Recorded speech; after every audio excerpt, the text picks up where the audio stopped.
You're listening to Well, I Laughed, Part 2 of Eye of the Beholder, Whiskers on Women.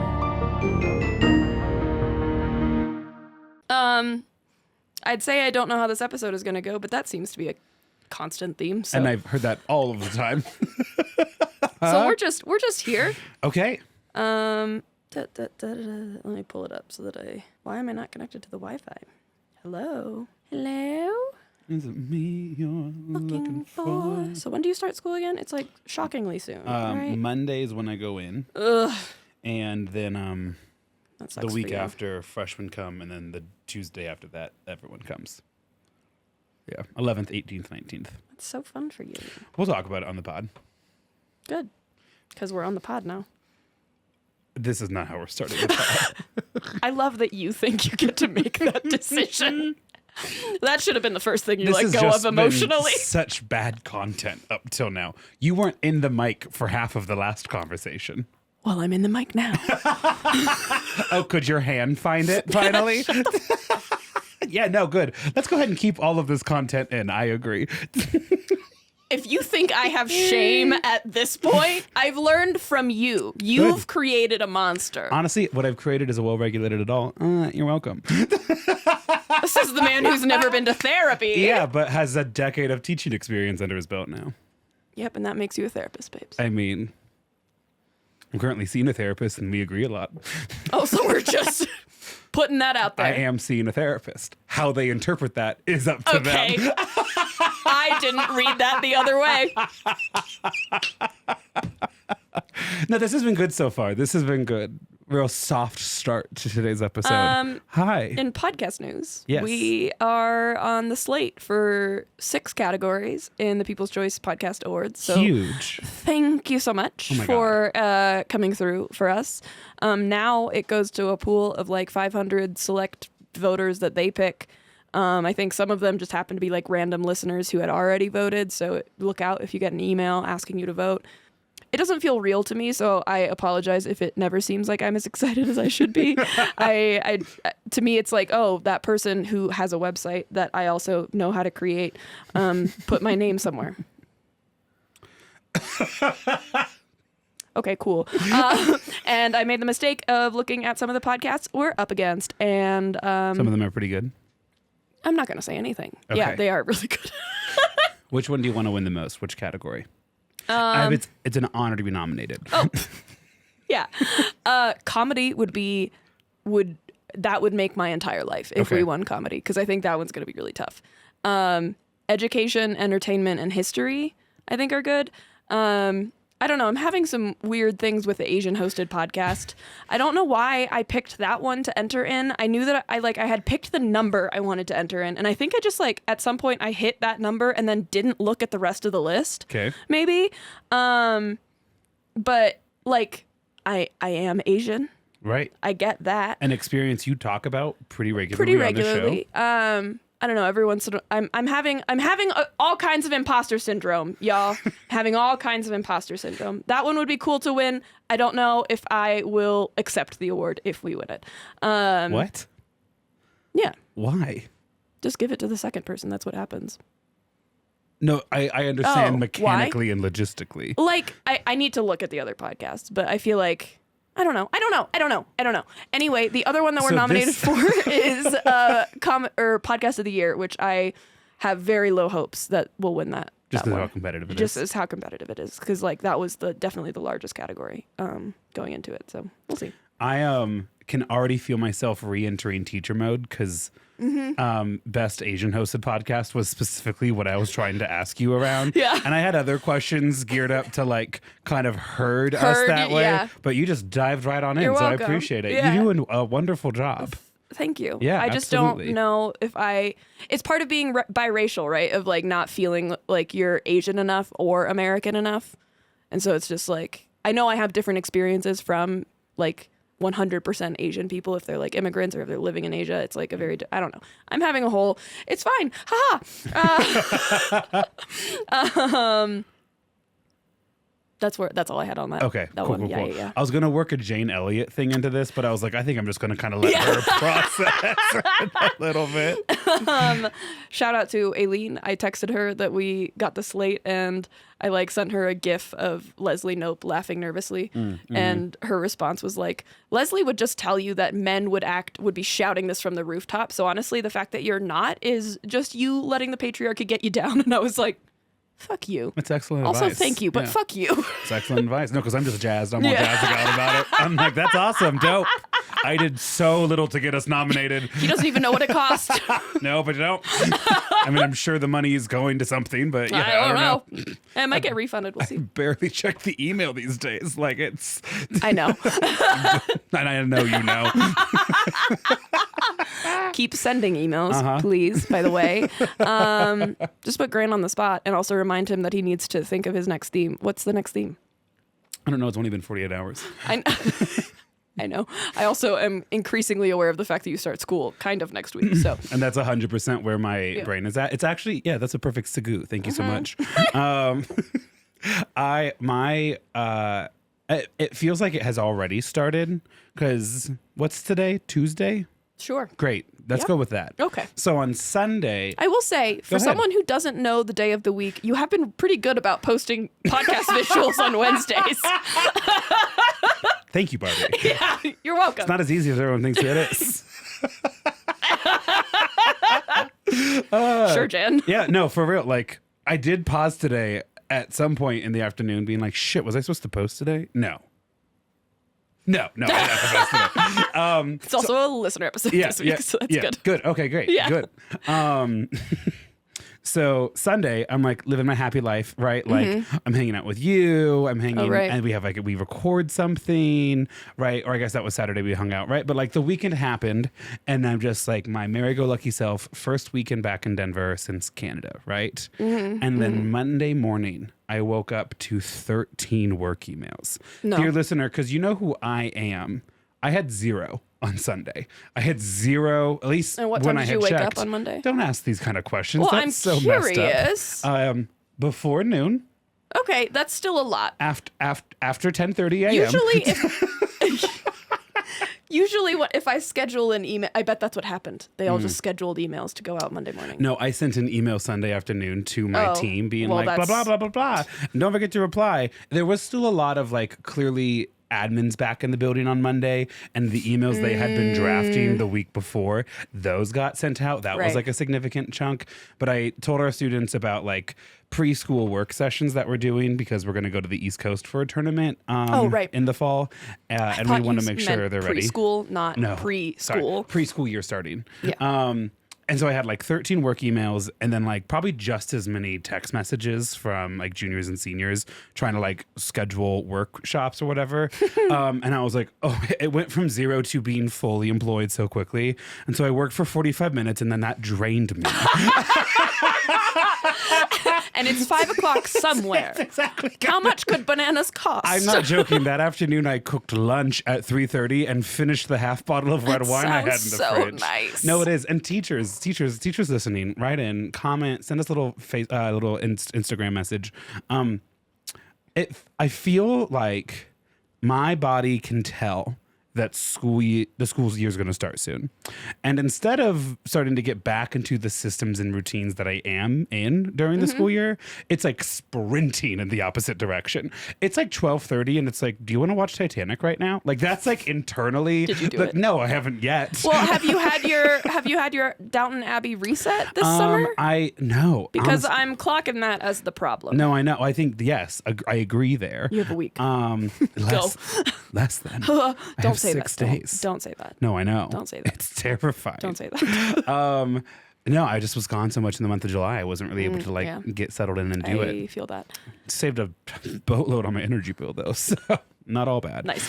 I do have a story that I remembered from Shambhala. Okay. I was at the workout with Jacob, and so we were talking about random stuff, and something came up, and then I was like, oh my God, I need to embarrass Grant. Just kidding. This isn't something Grant did on purpose. But when we were at the music festival, Shambhala, we all had totem compasses, which have like these, which are just these little necklaces that you wear, and then when you hold them like parallel to the ground, they kind of connect to the other totem compasses you've paired them with, so you can find your friends if you're lost. The second night, my totem compass died like almost immediately. And like, to be fair, I did not charge it that night. So that seemed fair. But I was also like, that seems like not a lot of battery power for this thing. Yeah. And then when I turned it on the next day, I was like, I don't understand why it's flashing, and no one else is flashing. And I've been seeing others like in the crowd. None of them were flashing in the same way that I was flashing. And so I start like looking at the manual, and I'm like, no, my totem is in SOS mode. And so I try to turn it out of SOS mode, and it won't turn out of SOS mode. And I read more carefully. No, what it's doing is that someone else in my network is in SOS mode. And so I'm looking on how to tell if your compass is in SOS mode, and Grant turns his around and there's just a little red light that indicates it's on SOS mode. And I was like, so you've just been panicked. My totem compass was like, why have you not found him for 36 hours? In my defense, though, two things. First, when we turned him on, Jacob was like, is the red light on? And I was like, yep. And he was like, great, yours is on. And I was like, dope, let it drop, hung around my neck. I was like, boom, boom, boom. Second, I turned mine off after night one and then turned it back on. I know, that's psychotic. Your compass, well, that's how I saved the battery. Maybe. So your compass lost track of me for a little bit, too. That's probably why my compass died, because it was trying so hard to connect. Yeah. Which, by the way, is something that I warned you guys about. I was like, I am going to go off campus for a second. And he did never do that. No. It wasn't the vibe.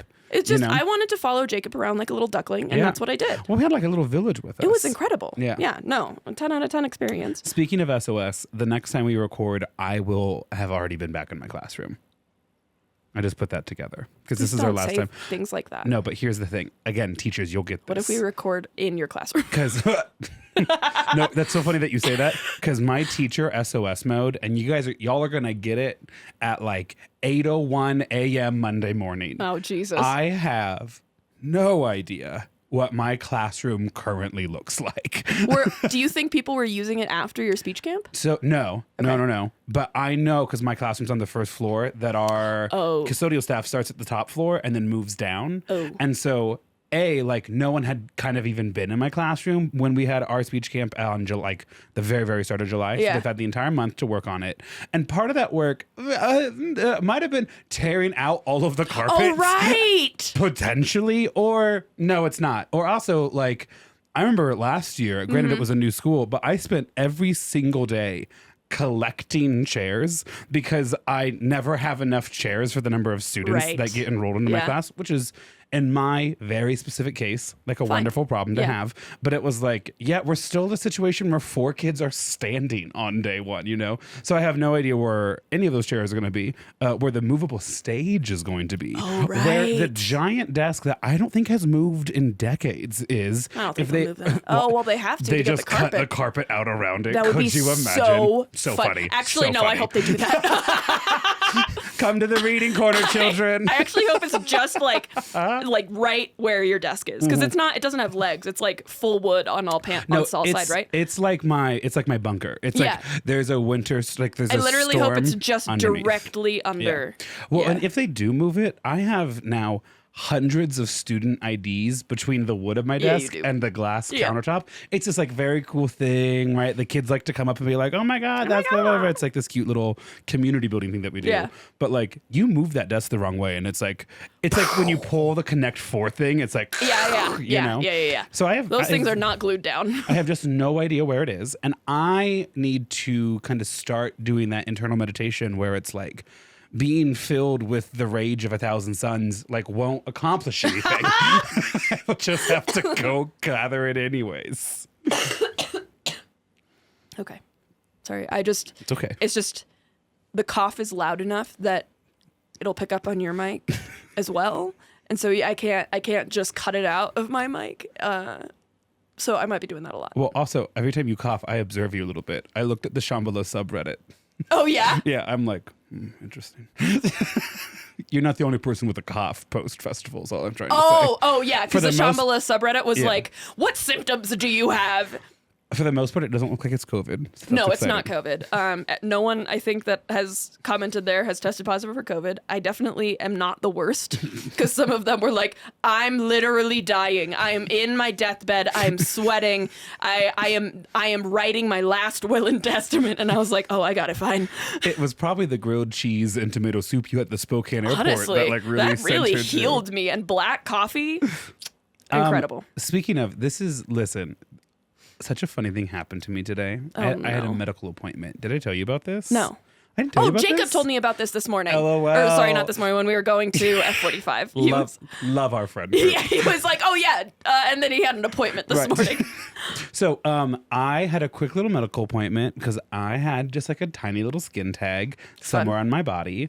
Somewhere on your body. Who found that? I've known about. Oh, okay. I was okay. Fine. Let's go ahead and put the cards. The one card I was holding against my chest on the table. I had a skin tag on my butt. Okay, you happy about it? There it is, folks. I really Thanks. And I went in, gave him insurance or whatever. Go in again. Like after the reception desk, you go into like the room or whatever, and the attending nurse comes in, and we're chatting and. She's like, just because you're a new patient, we need a picture for your profile. And so she holds up this giant iPad and takes a picture of it. They did that to me at my recent psychiatric appointment, and I was like, that feels real fucked up of you.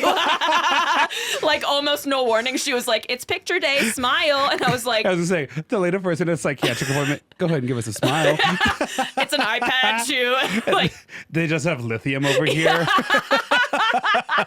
Okay, so then they're like, so like, what's up with this? Why are you in now? Yeah. Like, is it growing? Does it hurt suddenly? Yeah. And I'm like, oh no. I just kind of want it off. Yeah, I realized at my latest doctor's appointment that I could pay for this. Like, I'm not like rolling in it by any means, but it's like, this is something that, I mean, it's not like cute. Is it a dermatologist? Right? Yeah. I was like, this isn't cute. And I realized recently I can get it removed. So here I am. And then that happens, and then I meet a doctor who I have never met before, who has the exact same first name as me, and then he just numbs the area and trims it off, which, you know, that's a fine how you do to a stranger, you know? Trims it off? Did it bleed? I don't know, because it was on my butt. So. Well, did they bandage it? Yes, of course they bandage. Okay. It's not just breathing air. I just like, if it's just dead skin, I don't know enough about the human body. Yeah, so they like numb the area. Yeah. And then they just trim it. Cut it. I'm guessing with scissors. I don't know. I saw it like on the little tray. Oh, that's after. creepy, yeah. Yeah. It was big enough that I know some of you were like, use floss just to like cut off the circulation. It was too big for that. It was too big. They put like Neosporin or like Vaseline or whatever on it, and then slapped a Band-Aid on it. Oh yeah. And they were like, okay, just avoid hot tubs or hot springs for the next week. I hope they did the hang tight to you. Yeah, of course they did. And I go, oh, okay, cool. But can I like still swim? Because our friend group is thinking about going to a pool later this week. And they were like, yeah, you could totally swim. And I was like, really? Like, I'm gonna need you to explain the logistics of that. They were like, yeah, just like dermatologists, please afterwards. write in our Spotify comments why it's okay to swim but not go into a hot tub. My absolutely unscientific guess is that like you are just basically in a pool swimming in chlorine, whereas like a hot tub's the perfect temperature to like form every kind of bacteria known to mankind. I think, probably the heat, and then probably also it like loosens you up. Maybe, I don't know. So, I have a literal pain in the ass right now, but it's fine. Nice. I'm being tough. Here's the funny part, though. Tough. I walk out, so now I'm back into like the little lobby area, right, with the front desk person who I have to pay. And there's like a person there already getting checked in. She sits down. The chair is like a foot away from the front desk. So then I walk up to the front desk and I'm like, hey, all done. And she's like, oh, okay, Grant, right? Because it's like not a busy office this morning. And I was like, yep. And she goes, okay, that'll be $100 for what happened in there. And then she's like looking at because she's waiting for my god, because there's like a third person there listening, but it sounds so much worse when you say, quote, what happened in there, as opposed to just like skin tag removal. And I'm sure it's like, what's the medical act about medical privacy? HIPAA. I'm sure it's like a HIPAA thing that she can't just declare out loud the like quote unquote technically medical procedure that it has had. But what happened in there sounds so much worse. Yeah. Because she was asking you what what to charge you for, or she thought it was the other person? It was like I was ordering a burger. She's basically reading out loud the chart. She's like, it's $100 for, and she should have just said skin tag removal or just said it'll be $100. Yeah. Like I didn't. I wasn't questioning that. Honestly, the fact that it was going to be $100 was told to me when I checked in, was told to me by an iPad nurse before they trimmed it, and told to me by iPad nurse as she threw a part of me away. I didn't need a fourth time itemized bill or whatever. You know someone's gotten mad about that. Anyways, I really hope I get 3 times the points. Put it on my credit card. Duh. Hell yeah. When I was getting my IUD checked, so not when I got it put in, but when I got my IUD checked, I had to get like an ultrasound and stuff to like make sure it was in the right place and all this stuff. And at one point I'm waiting for the doctor to come in, and the door is kind of like not cracked, but like it's open enough that I can hear what's going on outside. And I hear who I think is my doctor talk to another patient about how they're talking about an IUD. And what I hear my doctor say is, well, if we have one on hand, do you just want to do it now? And she just went, yeah, why not? And I was like, in my head, I was like, bitch, what the fuck? Bitch, what the fuck do you mean?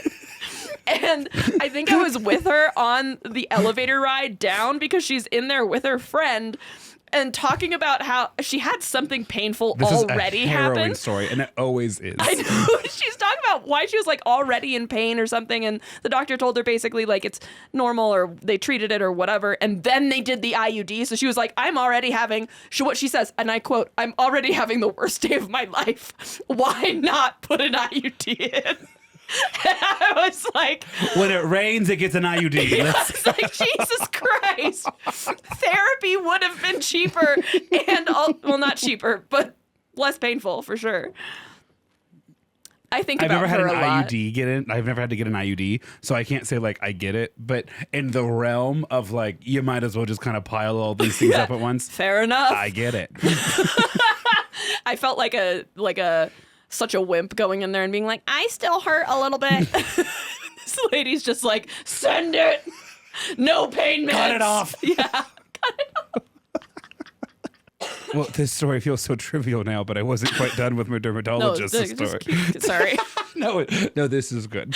Okay. They were also like kind of not like actively trying to upsell me, but they were like, there are other services as well we could do, like for instance, like we could get your moles checked now if you want.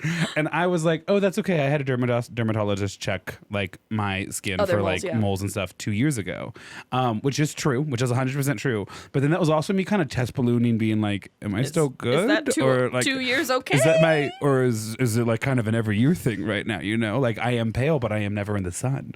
And they were like, oh, okay. And they didn't try to be like, okay, so it's time then. They were just like, oh, gotcha, cancer free. I don't know why I keep doing this yeah, I don't at the know why dermatologist. you spent too long in the Caribbean, I think. And then I have one more.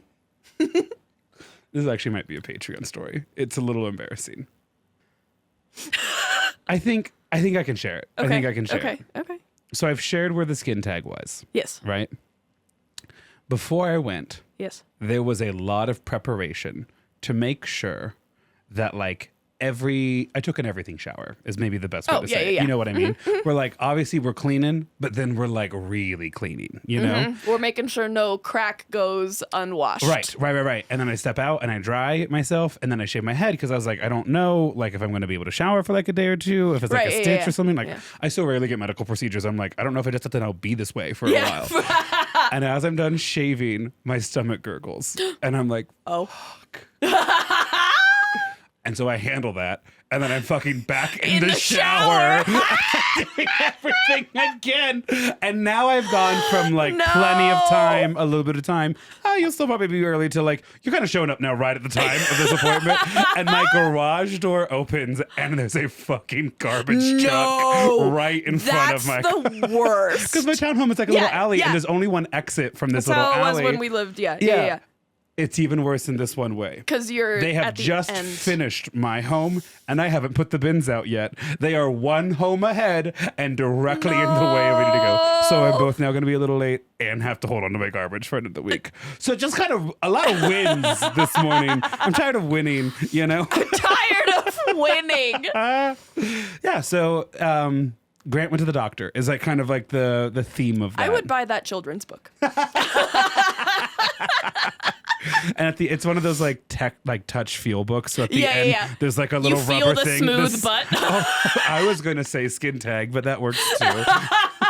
No, you feel the skin tag much earlier on in the book. Sometimes I do feel like it's obvious why we haven't written a book yet. Not all of our ideas are great. No, not all of them are great, but we need to start somewhere. What was the book that we were going to write about the lavender marriage, where I let you vote for us? Oh, I forgot about that one entirely. I'm still on the cremation one. Yeah. I don't know. Yeah, whatever. We'll do that someday. Okay.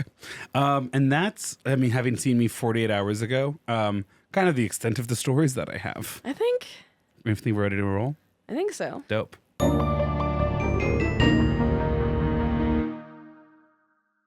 Grant. Uh-huh. Hello. Hello. Did you have a local fair in Lincoln? Girly, we had the state fair. Okay. We're the state capital. We had the state fair. Okay, so tell me about that then. Our parents refused to buy anything.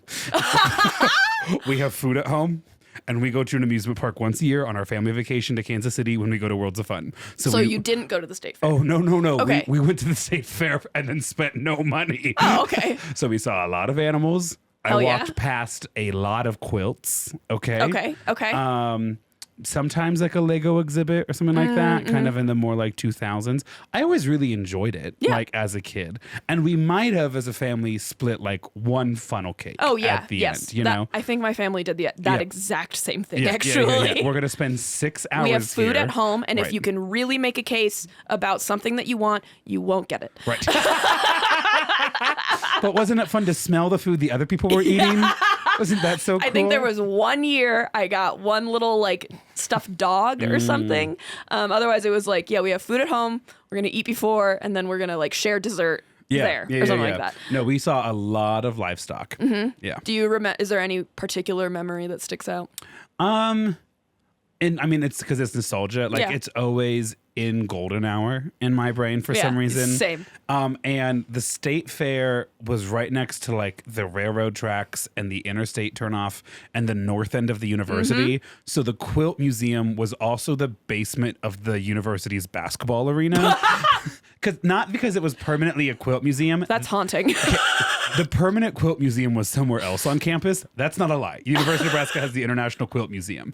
This was just kind of like a large room you could put hundreds of fold-up tables on, and that's where they hosted it. When it was so hot and we were so tired of smelling manure and funnel cakes mixed together, inside. Yep. we'd go inside. Mm-hmm. Yeah. Would you say it was like a big social thing? Like a lot of your friends also went? I only went with my parents, but I think other you people think went. your other like it was like busy. Mm-hmm. Okay. Yeah, even in Arvada, there's like the Arvada Harvest Festival that I think is there, and I think. Are you doing a local story? No. Sorry. Okay, sorry. Jeez, no. No, I was just like, I wrote that question, and I was like, we need to have a backup in case Grant says like nothing. So anyway, take your experience. Okay. And I love that you mentioned it was by a railroad and a like interstate turnoff, and multiply that by like 10. Maybe 20. Okay. And that's a circus in the 1800s and 1900s. I love you. Take me back to the Gilded Age. So local businesses and schools would shut down for Circus Day, and the circus would also attract out-of-town spectators. At some point, actually, the circuses would release at the beginning of their like season their routes, and they would have like at first it was trains, so they would organize trains to bring people from out of town in, but then it was like buses or something else that would like, they would have pickup locations so that people could get in. And at the end of the day, it turned out that the number of people who attended a circus was part of the spectacle. That like, that's what people would report on. It was just like a big thing. It was a huge thing. Did you go to the circus as a kid? No. Oh, you should have asked me at the circus. Oh, tell me about the circus. We went to the circus like every year. I had no idea. It was indoors. We had, Persian auditorium, named after a general. And yeah, no, it was huge inside, like live animals, little Circus Soleil, not Circus Soleil. Something similar. Yeah. With like acrobats. Yeah, and it was a huge deal too. Yeah, we went to the circus a lot as a kid. I mean, not like multiple times a year, but at least once a year. Well, they're traveling. Like, that's not a permanent thing. Well, I don't think we had one, at least that I remember. We had Cirque du Soleil come, and that was always too expensive. And I think it's in town right now, actually. Is it? That's funny. You guys had like the classier version of the circus. Meanwhile, they're like literally abusing elephants in front of us. But it's the 90s, so we're like, circus! Circus! There's an elephant in Lincoln, Nebraska. Get me some more kettle corn. Funny that Denver doesn't get a circus, because I literally lived in Barnum at one point. I bet some of the smaller suburbs do. I don't think Denver did. So this is a quote talking about the cultural impact of circuses, right? Okay. Quote, is through that reach that the large circus shows also had a platform to shout ideas, many of which positioned the circus as a form of mass culture that, quote, had tremendous power to help shape audiences' ideas about the expanding nation state and its changing position in world affairs. Just like kind of remember that as we go through. There's a lot of things that the circus can tell us about our society that we live in today. And that's what that quote is saying. The circus was also an immersive experience that blurred the lines between reality and fantasy for the spectators, all while being billed as, quote, educational and uplifting. One of the key ingredients of these circuses was the sideshows, which aka can be also called spectacles or menageries. P.T. Barnum, one of the more famed showmasters, advertised his menagerie shows as, quote, moral, instructive, and family friendly. So, to give you an idea of what the sideshows are, do you know what the sideshows are? I mean, they're like things you could see on your way up into the main tent. They're not like the trapeze artist or the tightrope walker, the lion jumping through through like fire, or the elephant being abused, right? I think like now it could be like magicians or something like that, or like acrobatics that like stay kind of in one place, like a handstand artist or something like that. Back in the day, especially in the 1800s, it was human oddities. So like conjoined twins, tall people, short people, small people, large people. Pinhead is a very common one. That's actually a congenitive disorder called microphaly, I think. Okay. Skeletal deformities, people born without certain limbs. Those were the sideshows in the 1800s. So these sideshows took the circus experience from feeling staged to feeling more authentic, because a lot of times you would interact with the people that were performing as the sideshow. If you're already writing an email about the ethicality of sideshows, don't worry, we're talking about it. We're gonna get there. We're talking about it. The first thing I'll say on the ethical issue of circus, this episode is not about the ethicality of circuses. It is like an underlying current, but don't worry, it'll come up. So the first thing is that obviously a lot of these people are being exploited, and it's hard because a lot of the times these people, when asked, feel as though they've found their place and their family performing in these sideshows. However, a lot of the independence that they are granted by performing in these sideshows is only granted to them because they have been so otherized by society that they can't work anywhere else. And so by pushing them out of society, you've really limited their options. And so working in this circus and essentially being a spectacle for quote unquote normal people is in itself a form of abuse. But a lot of times people don't see it that way because they see the found family there. And so there's it's a hard battle or like hard conversation to have because there are two sides of it. So another issue is that these sideshows would be presented one of two ways. The first way is that, oh, look how exotic this person is. Okay. Look at this barbaric person from this place that you've never heard of, kind of thing. So this method of like claiming this sideshow, this spectacle is exotic, plays compliment to American colonialism during the time, obviously. Right. P.T. Barnum actually at one point brought a group of Zulu warriors as an act showcasing their, quote, barbarous dancing and spear throwing. And this paved the way for what's called an ethnological congress, which would feature people from all over the globe alongside animals from their homeland. And that is even more billed as being educational for you to bring your kids to, but it's like deeply racist. Yeah. And it's also like exposing this kind of otherness and primitive exoticism, being like, look how like not developed these people are. But it is sometimes the only way people in like Western culture are exposed to other cultures, especially if you're like lower on the socioeconomic scale. Quote, in fact, anthropological exhibits at freak shows often provided American audiences with their primary source of information about the non-Western world. So the other way, I mentioned there are two ways they're presented. The first being someone's exotic. Right. The second being dressing up the performer or the subject with status-enhancing characteristics. So like giving someone really fancy clothes. Like, I think his stage name was Tom Thumb. He was a small person. He was shown in The Greatest Showman. Okay. And that was an example of that, of being like, oh, look how proper you can be kind of thing. And that plays into the social class structure issues of America at the time.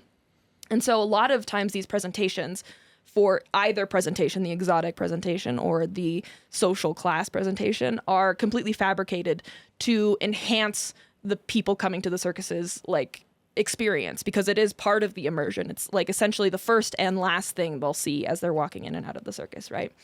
And so with that, let's talk about our primary subject for the day. And we'll talk about her real story, or as true as I can gather, because it's the 1800s, and not just her fabrication. But before we get into that, the sources. I didn't read all of any of the books I'm about to read to you. I read parts of them that were relevant. So, but they're all going to be linked. Agency Through Otherness, Portraits of Performers in Circus Route Books, 1875 to 1925 by Angela Yon, and then Secrets of the Sideshows by Joe Nickel.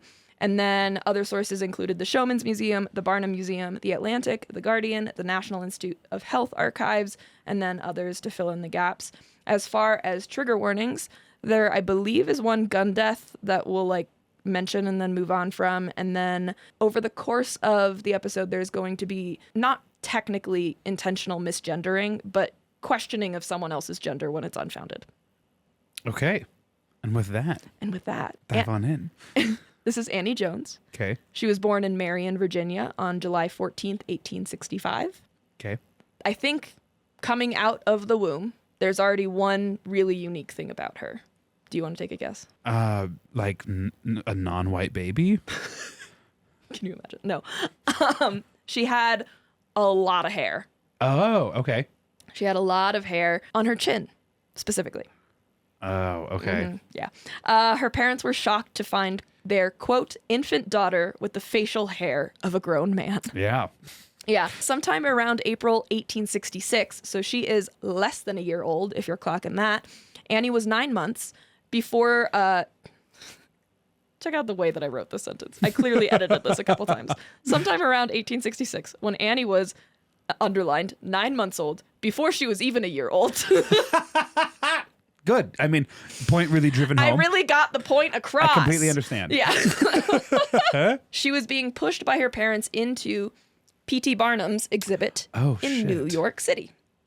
So in case you don't know, P.T. Barnum had kind of a one location in New York City that was like a museum before he did the traveling circus. Okay. And so that's where she's at. She was advertised as the infant Esau. Esau in reference to a biblical figure that I guess was really hairy. I don't remember that, but it's been a while since I've been studying the Bible. I think it's Jacob's brother. I don't know. I did find one source that claims she did not make her quote-unquote debut until 1867, which would have been a year later. Oh my God. But before she's 3. Yeah, still she's a child. She's like a baby. She was so popular after her first couple performances or showings that PT offered Annie and her mother, which her mother is who was offered, a 3-year contract at a rate of $150 a week. Whoa. Which is $3,300 a week today. Yeah. So when I first read this was the first portion of notes that I did, so now I'm like finding all these little things that I put in here that I forgot about. I read the $150 and it said a rate of $150 and I wasn't sure if it was like per year, per month. Right. And so I said, I hope it was a monthly fee, but who knows? And then another set, a couple sources said it was per week. Hell yeah, girl, get that beard out. I mean, her family's making in modern money $12,000 a month. Mm-hmm. That's serious money. That's big boy money. That's and in no six-digit money. She had 7 siblings, I think. Wow. Yeah. Listen, I mean, obviously this whole ethics thing, we're going to get into it later, but That's good money. That's good money. That's life-changing money. Yeah, that's basically support your entire family money. Yeah. In March of 1868, P.T. Barnum's building burned down. It will be one of 2 times that his building burned down. There's all around P.T. Barnum, never assume anything that happens to him is not potentially done by him. Yeah. He was a showman to the last digit. Who had probably some insurance policies out on his museum. I think the first one maybe was him. I didn't do any digging on the first one, so don't come at me. I'm aware that I'm wrong. The second one I do think was probably truly an accident, or someone else set fire to it, because he was like, I'm gonna set myself on fire. and what he did was retire for 5 years. Okay. And then I think he came back, or retired for a year and then spent 4 years trying to figure out how to get back. So anyway, his building burned down. Margaret, Annie's mother, and Annie escaped the building with their lives and returned to Virginia while PT sorted out how to move forward. And during this time, while they're back in Virginia, Annie's father dies. There's a lot going on. This is Annie as a child. Whoa. Yeah. Crazy, right? Sorry. The crazy thing to me is I'm not expecting them to style it. Yeah. I wasn't. I just kind of figured it'd be a natural growth thing. Mm-hmm. No, because they need to make the cards to advertise it. Yeah. This little girl served in the Civil War. This little girl. She does make that beard white. The hairstyling of it. Yeah. So wild. Now we're going to talk about the next little section of Annie's life. Otherwise, she looks like a healthy, happy little girl, right? Like anyone else you'd expect at the time, and then she just has sideburns and the beard mustache. of a cavalryman. Yeah, fully. So during the first year of the contract, so the timeline gets a little funny here. Some sources said it was while they were in Virginia. There's also a chance they made it back to New York. One way or another, I think they're in New York. Annie's mother, Margaret, gets called away for a family emergency.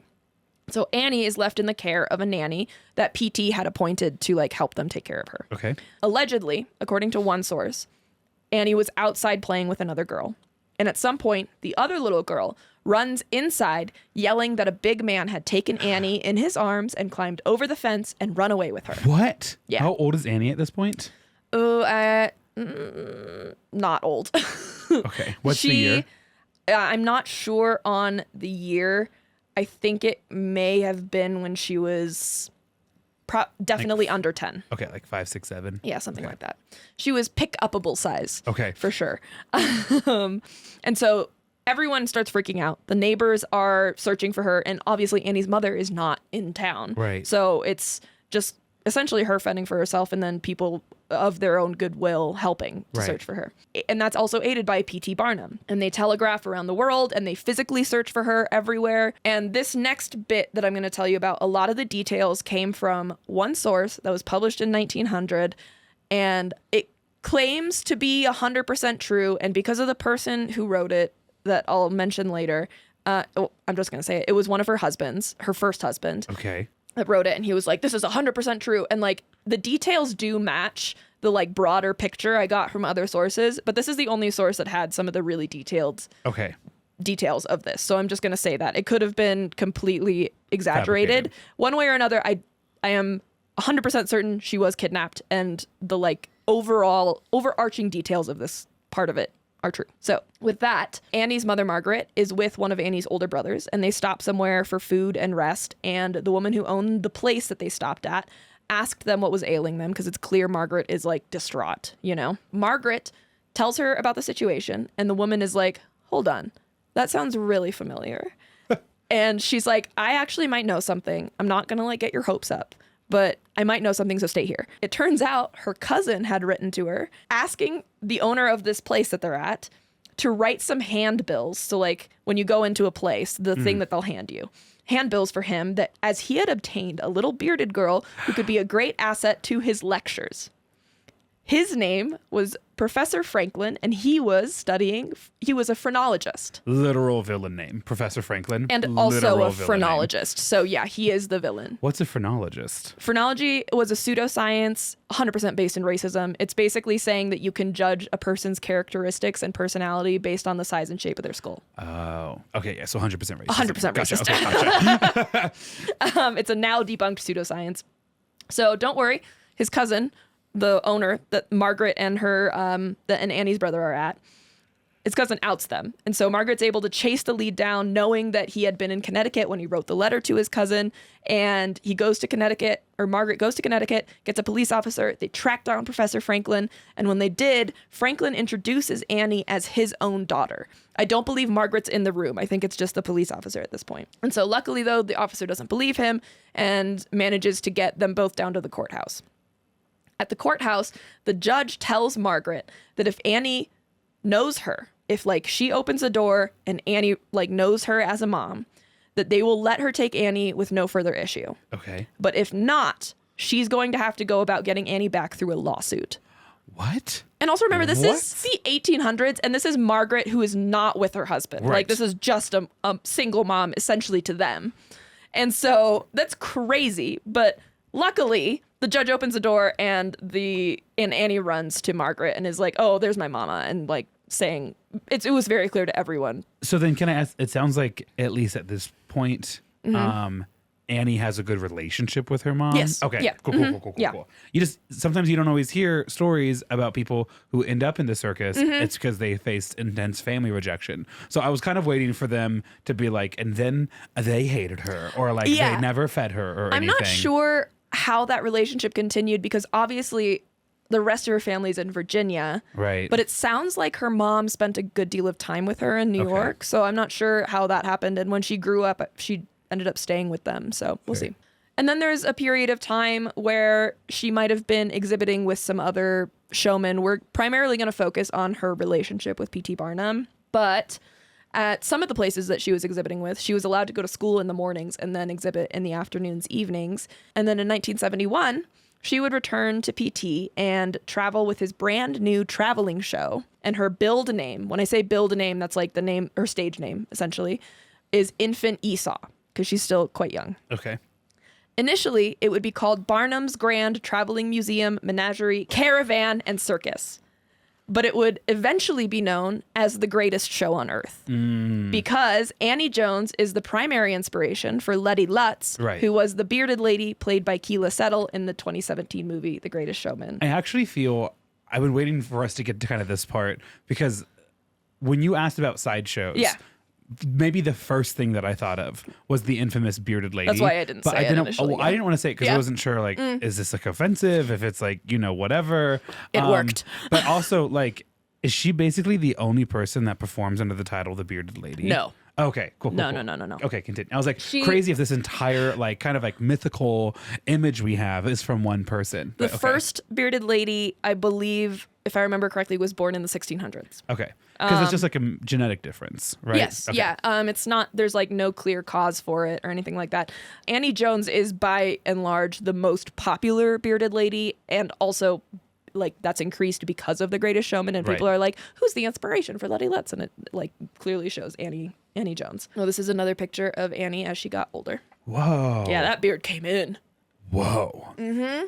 Sorry, there's also just all of these like pearl necklaces and other jewelries on her. So that's the social standing thing that I was talking about. Okay, and then her hair is braided in a way that I don't feel like you saw very typical of like East Coast prime, like educated young women at the time, right? Like it feels almost like, especially if it's in the 1800s, like an indigenous way of like braiding your hair. It was almost intentional. It was not indigenous. Okay. Yeah, we'll talk about it in a second. There's just like a lot of different visual things that you're getting. Yeah. Also, I'm very jealous of her eyebrows. She has great eyebrows. Her eyebrows slap. Yeah.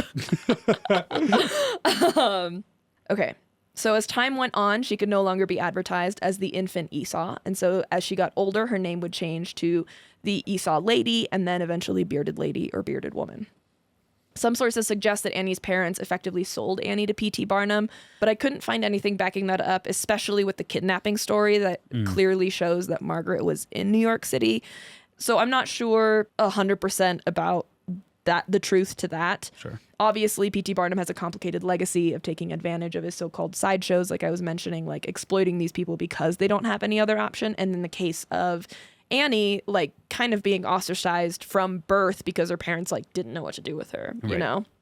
Yeah, he would give them an opportunity, but exploited them under the umbrella or the pretense of quote unquote letting them be true to themselves, where you get like the This Is Me song from The Greatest Showman, knowing the only way that he would be successful is if people thought of his sideshows as shows and questioned them. At one point, we'll talk about this later, but there's another bearded lady that will come just before Annie.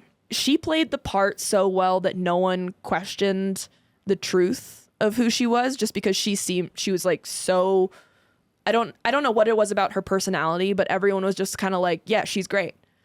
And not like, isn't that beard like so fucking obviously fake, and stuff like that. And so what happened is P.T. Barnum paid a third party to come into his like menagerie and then like accuse her of being fake and actually a man, and then sue, I think it was either her or P.T. Barnum, maybe both, for false advertising and like demanding his money back and all this stuff. And what ended up happening was that a bunch of doctors like had to come in, and I think she also probably did this willingly. She genuinely seemed pretty chill from everything I read about her. But everyone was like, nope, she's a woman. And then he lost the lawsuit. So do you think he intentionally generated all of that to produce publicity? Almost every source said like, we're 90% sure this is P.T. Barnum's doing. Yeah. Because his whole thing existed on doubt and like having real emotional experiences while you're in the circus, while you're experiencing things. So if you're just walking through and it's like a museum, like, yep, that's something that I'm being told existed in the 1700s, and I think it existed in the 1700s, and it's like not as fun. Like the marketing scheme is like, a lot different. If you have to come in and not only see it for yourself, but really prove that it's not just someone faking. Exactly. And so that's kind of interesting that they were like, and the thing that we're faking is that she's a girl, she's actually a boy, as opposed to like, and the thing that we're faking is that it's a fake beard. That's also like she has a very feminine face. Like and the woman that he did this to also, it was like, no. Okay. No.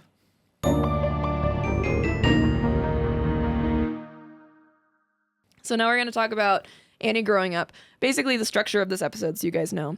We're going to talk about her growing up. We're going to talk about the like rest of her life, what happens in her personal life and her legacy. And then we're going to talk about the science of how like bearded women and like people with excessive hair.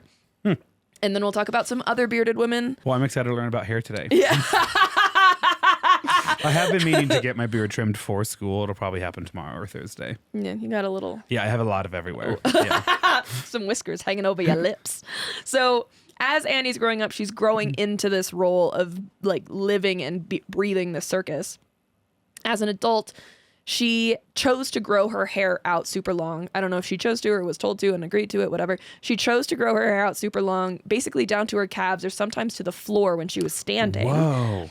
One source suggested she chose to grow it out to, quote, match the unusualness of her beard. She grows out her beard to be that long? No, her hair, like her regular hair. Okay. Yeah. I was like, do you know how long that would have to be? No. I went like during the pandemic, like 4 or 5 months without having like shaved my beard, and it was big, but it like didn't move past my collarbone. I don't think, Okay. Her hair. Okay. The current world record for the longest beard on a female or a biological female is, I believe, 11 inches. Wow. That's still so much wild, beard. Yeah.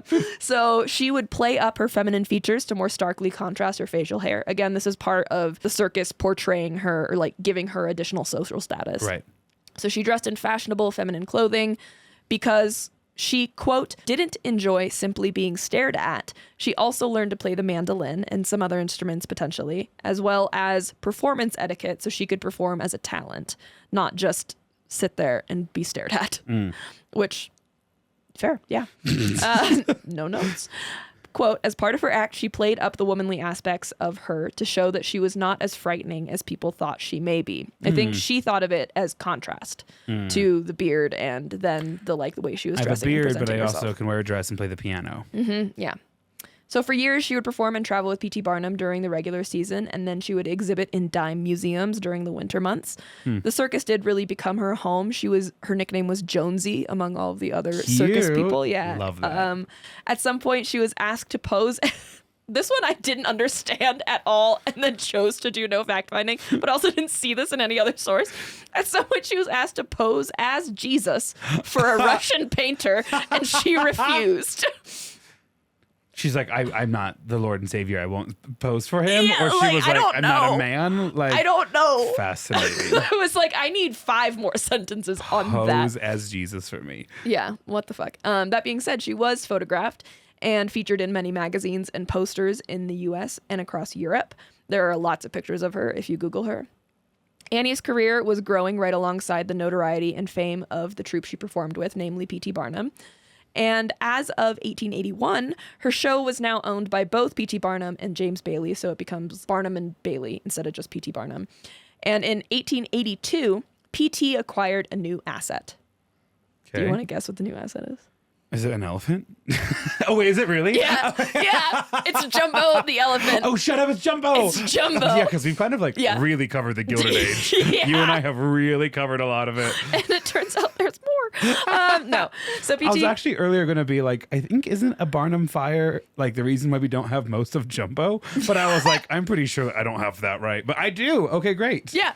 Yeah. So in 1882, I think at this point he might not have been super active, but it was still his Jumbo show. the elephant, famous survivor of the Prussian siege on Paris. Exactly. And Annie the bearded lady. And Annie the all bearded lady. together. Yeah. So he bought Jumbo from the Royal Zoological Gardens in England. 6 weeks after entering the U.S., Jumbo grossed $336,000, and I think that's in that money. I didn't want to find out what that meant today. And hold on, it was 336,000. Mm-hmm. And what's the year? 82. I can actually tell you almost exactly because I've been watching the Gilded Age. Oh, Jesus Christ! Did you watch it last night when there was Spanish subtitles?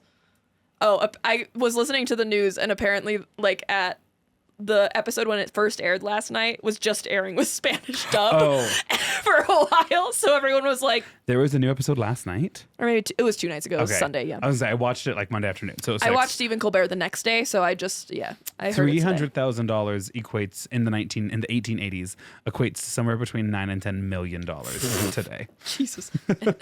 Ooh, okay.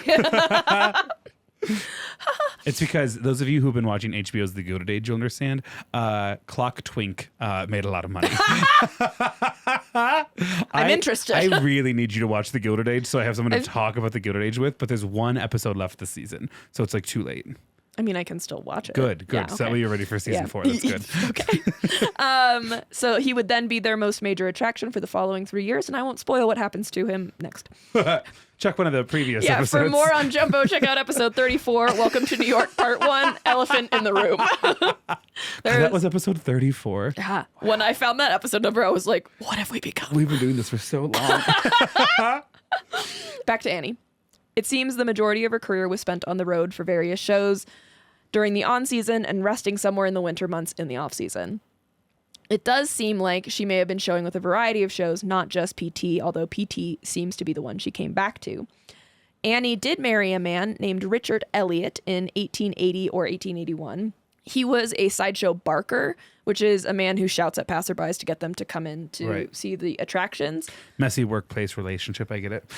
Yeah. He was an adult and she was 15 or 16. Yeah. I know that was more normal at the time, but still gross. Richard concealed Annie's age when he was like talking about her to other people, I guess. And Annie's parents also disapproved of the marriage, shockingly. Those parents really were involved. Okay. I think so. I think so.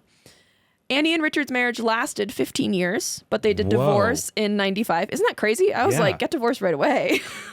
She got divorced. She couldn't just wait it out. Surely he was going to die soon. Well, there's some rumors that maybe she left him for maybe a childhood sweetheart. I'm not sure if it actually was a childhood sweetheart. But she trusted love. One more time. Don't do that to me right now, Grant.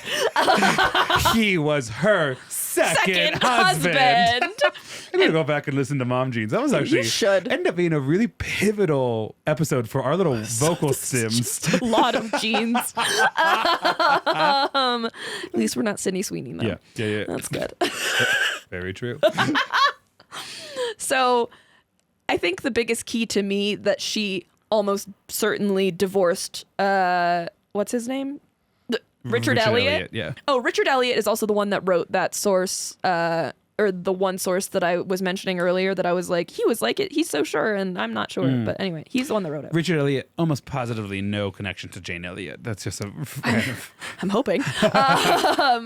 And so the reason I'm so sure she left Richard for this guy and not just like she left him and then just happened to meet William is because no source named the year that they got married. Oh. And I'm so certain it's the same year. Oh, I love it. Yeah, I'm so certain it's the same year. There's this little TikTok, and it's been on the internet for like years, but it's this little boy. He's like clearly being tucked in for bed. And he was like, Mom, how long have you and Dad been married for? And she goes, 4. And he goes, but I'm 6. Wait. And he says it in such like a cute little kid way, and then he like yawns and goes to sleep, basically. Like... Yeah. No, I mean, obviously Mom posted it. She thought it was super funny. Yeah, that's so funny. Yeah. And then that marriage ended, but she was okay. Yeah. Hopefully she trusts love one more time. Always. Okay, so she would marry, all the sources were like, not long after. She would marry... Yeah, talk about not long after. Bitch. Okay, William Donovan, who some sources said he was also a barker. Some sources said he was a wardrobe man. Some sources said he just worked also on the circus. You know, whatever. One source suggested that he might have been a childhood sweetheart, which makes sense because she grew up in the circus. And they traveled together as a duo. They left P.T. Barnum's act for a while. They traveled across Europe, at times appearing before royalty. Okay. And unfortunately... William would pass away 4 years later. They deserved more time. I know. Maia, how dare you? Sorry, I kind of forgot that he died. They waited their entire life. They only got 4 years of Grover Cleveland's presidency.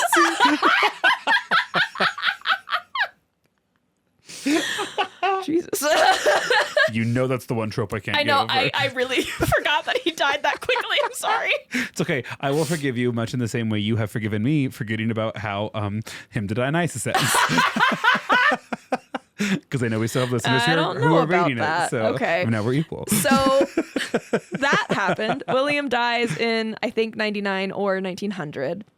99 or 1900. Okay, so let's say 1900. Let's make math easy. Yeah. She's legitimately 35 years old. She has 2 husbands already. Mm-hmm. Okay.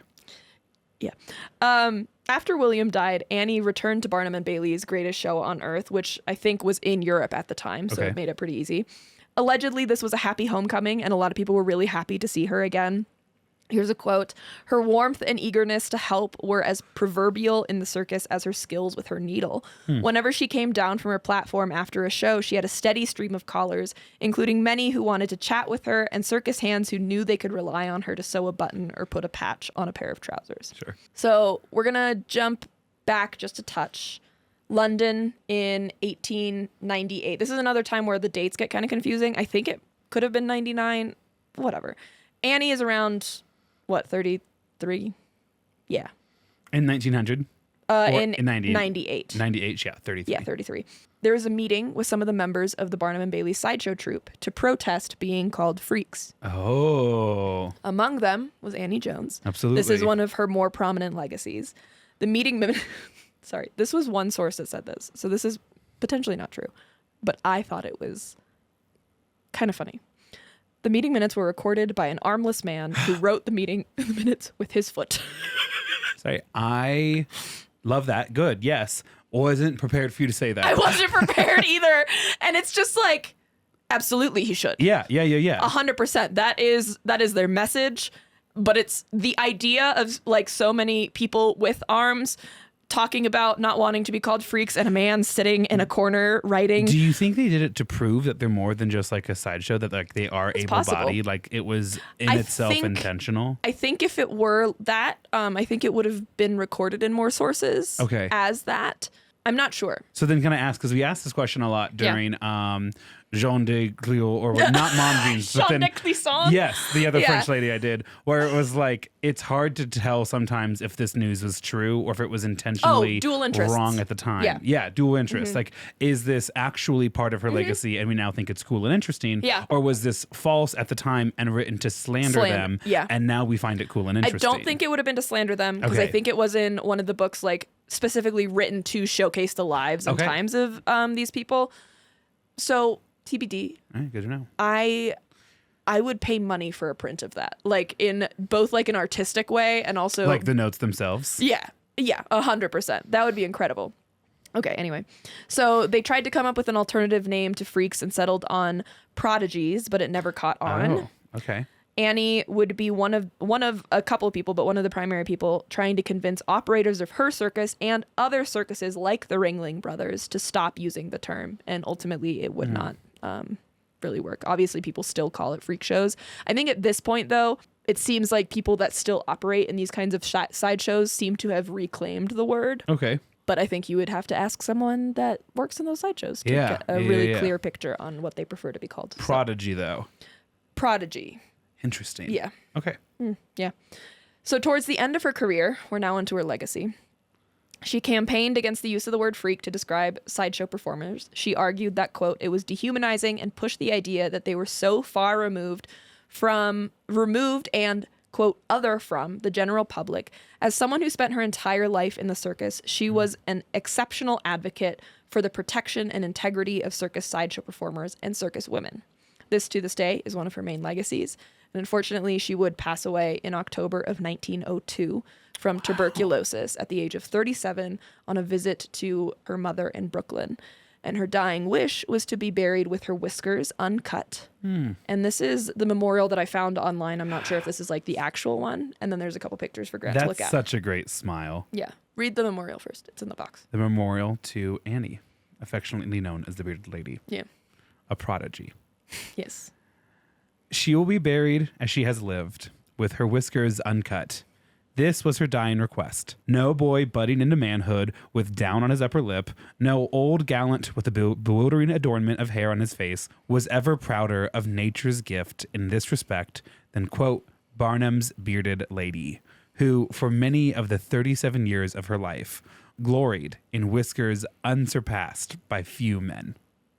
Yeah. And then there's two pictures there. One showcasing how long her hair was. Here's the thing that I love about it is like, take away the facial hair and she's still in these dramatic ass poses. Yeah, you should describe at least the first picture, especially to them, because that was one of my favorite pictures. I'm going to describe both of them. This first one is she's holding up a glass of like port or something, and the way that you would see on like beer bottles today, like she might as well be sitting on a barrel as she like holds it up. Yes. And she's kind of like holding up her skirt a little bit, and then she's in like this like white corset that then doesn't have any sleeves. So it's like legitimately kind of scandalous. It's you know, such a good outfit. This picture would piss Republicans off today. I want that actually just like right here. This picture right here would deeply upset the Republican House caucus. Good. Yeah. And then the second one, she's dressed in a longer dress. Her hair is super long, both her like head hair and her facial hair.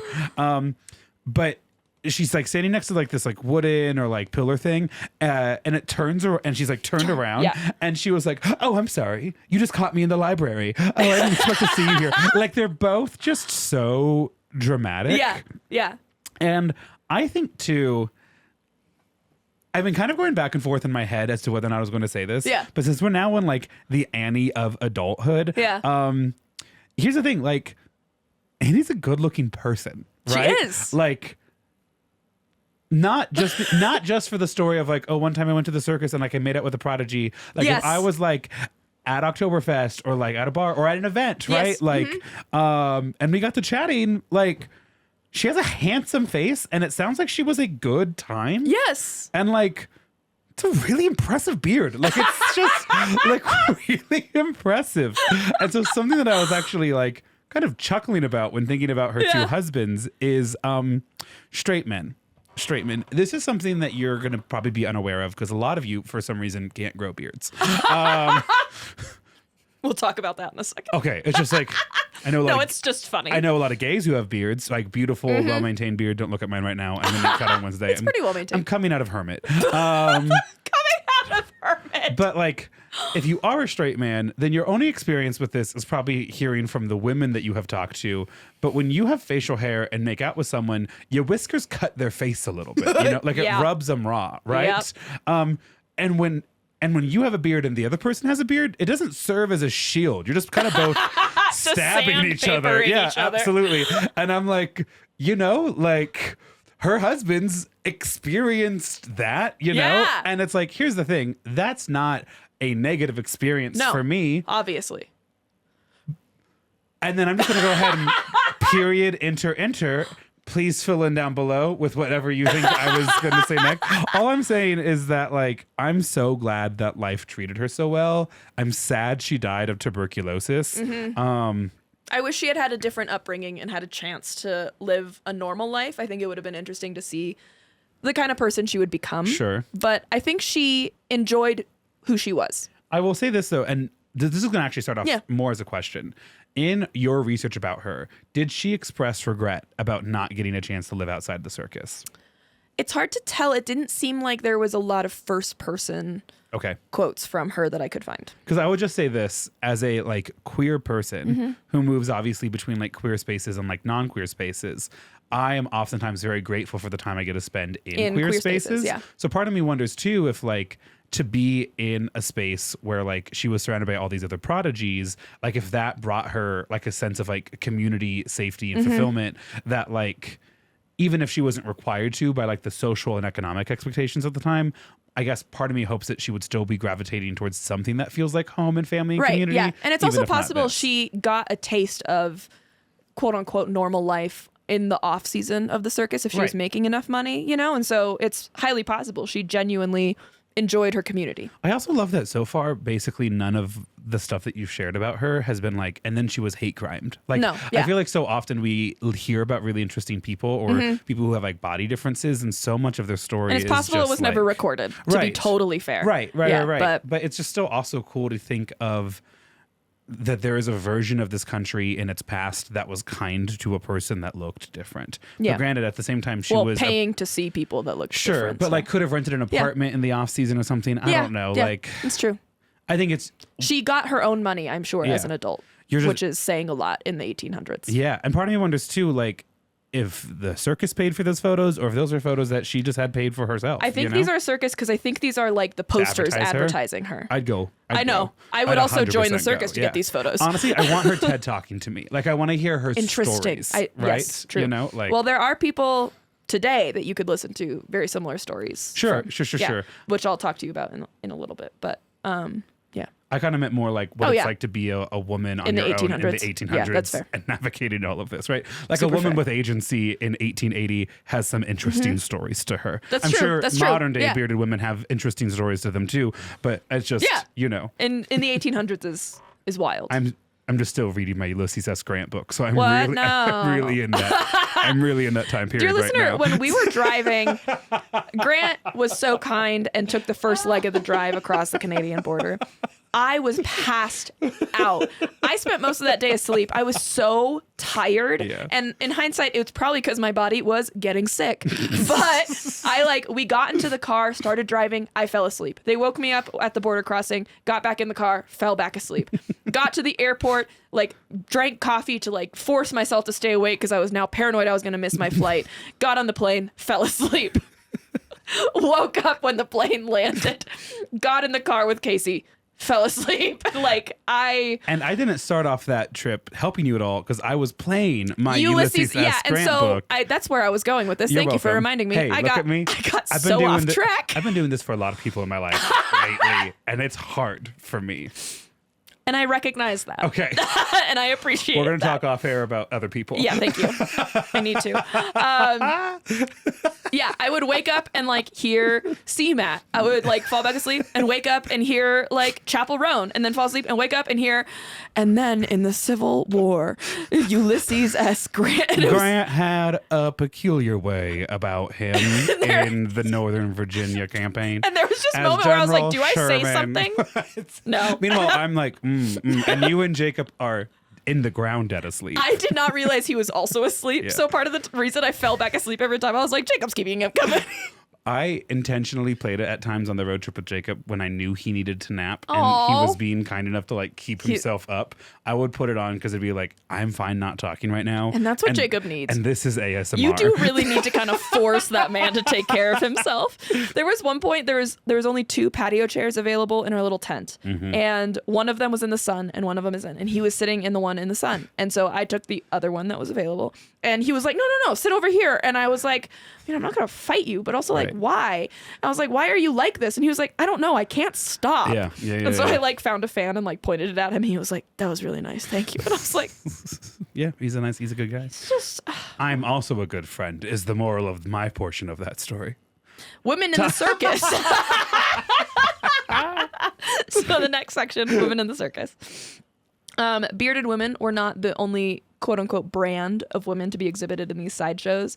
There were also tall women and strong women, but the bearded women tended to be viewed more in a negative light because the tall women, the strong women, the other forms of women or whatever were also had counterparts that were male. Okay. Right? The bearded women were pretty unique in the fact you can't just showcase a bearded man. Right. Because that's like be paying my rent. So here's a quote. Even though big women and tall women were outside of the societal norms, they were still viewed as the women that they were, whereas bearded women had to consistently prove their womanhood and femininity through other means because their appearance resembled a man too closely. Bearded women were used as evidence for why women should not become integral parts of society. They were seen as glimpses of what the future would look like if women continued to push the norms. Yeah. Hot? Oh, okay. Yeah. After Grant just complimented her for like 10 minutes straight. Quote, portrayed as something both frighteningly archaic and frighteningly new, they were outside the societal control and the media sent clear messages that this was to be avoided. And like we talked about at the beginning, that circuses can be a litmus test for current problems that a culture is facing. This is a huge one because misogyny was huge at this time. I mean, the first Seneca Falls Convention of like kind of kicking off women's suffrage happens in 1850s, and we don't get the right to vote until 1920. Right. And so there's a huge discourse, especially around this time, like right around 1900, of do women deserve to vote? This is a snippet from the Chicago Tribune, September 22nd, 1895. And this was on page 33. This is about a circus sideshow. Headline, developed from old maids. Yep. Text. She is the product of the devil, the old maids, and a few misguided matrons whose sole desire in life is to make what they term a name for themselves, no matter what description. She is an antithesis of the type of woman that commands the admiration of man, which of course is important. Yes, obviously. Live in the male gaze. Being immodest, obtrusive, and disagreeably masculine, she is to some extent the result of the good-natured toleration evinced by the opposite sex towards her first few idiocies. To conclude, she is merely a fad, the tenure of whose existence is, thank heaven, limited. So dramatic. So many words. So dramatic. God, men really should not hold positions of power if they're going to be so emotional. We fly off the handle. But also kind of love existing in the male gaze. I just exist for the gaze. Okay, death becomes there. Okay, the next section is just, we're going to talk about the science. So before we get into this, I'm going to talk a little bit about the hormonal system. This was never my strong suit in school, so it's going to be really vague. Metabolic pathways, I think I grasped for maybe 10 minutes right before my test, and then I passed the test, and then I immediately forgot them. Great. So there's 2 primary things that people think Annie Jones may have had and most bearded women have. It's either hirsutism or another called hypertrichosis, which is also known as the werewolf syndrome. So it's also possible it's neither of these. It could be just another genetic condition that affects children of both sexes and continues into adult years. It could also be something like hermaphroditism, which is where someone is 50% male, 50% female. But these are the 2 that people think most of the bearded ladies had. So hirsutism is thought to affect 5 to 10% of women around childbearing age, but it affects around 40% of women overall. Oh, wow. Because the likelihood increases as you get older. According to, and that's not like developing a full beard, to be perfectly clear. I have a little hirsutism because I have a little peach fuzz up on my upper lip, and that can classify as that. So my favorite scene from My Big Fat Greek Wedding is she's walking in for Tula or whatever, and as she's walking in, her sister, aka the aunt, is like picking, like they're walking in lockstep, and she goes enough, and she goes one more, big one, one more. Got it. And she's like, welcome to my home. It's so good. Yeah. Exactly. Okay. So, according to the Mayo and Cleveland clinics, it's a condition in women that results in excessive growth of dark or coarse hair in a male-like pattern on the face, chest, and back.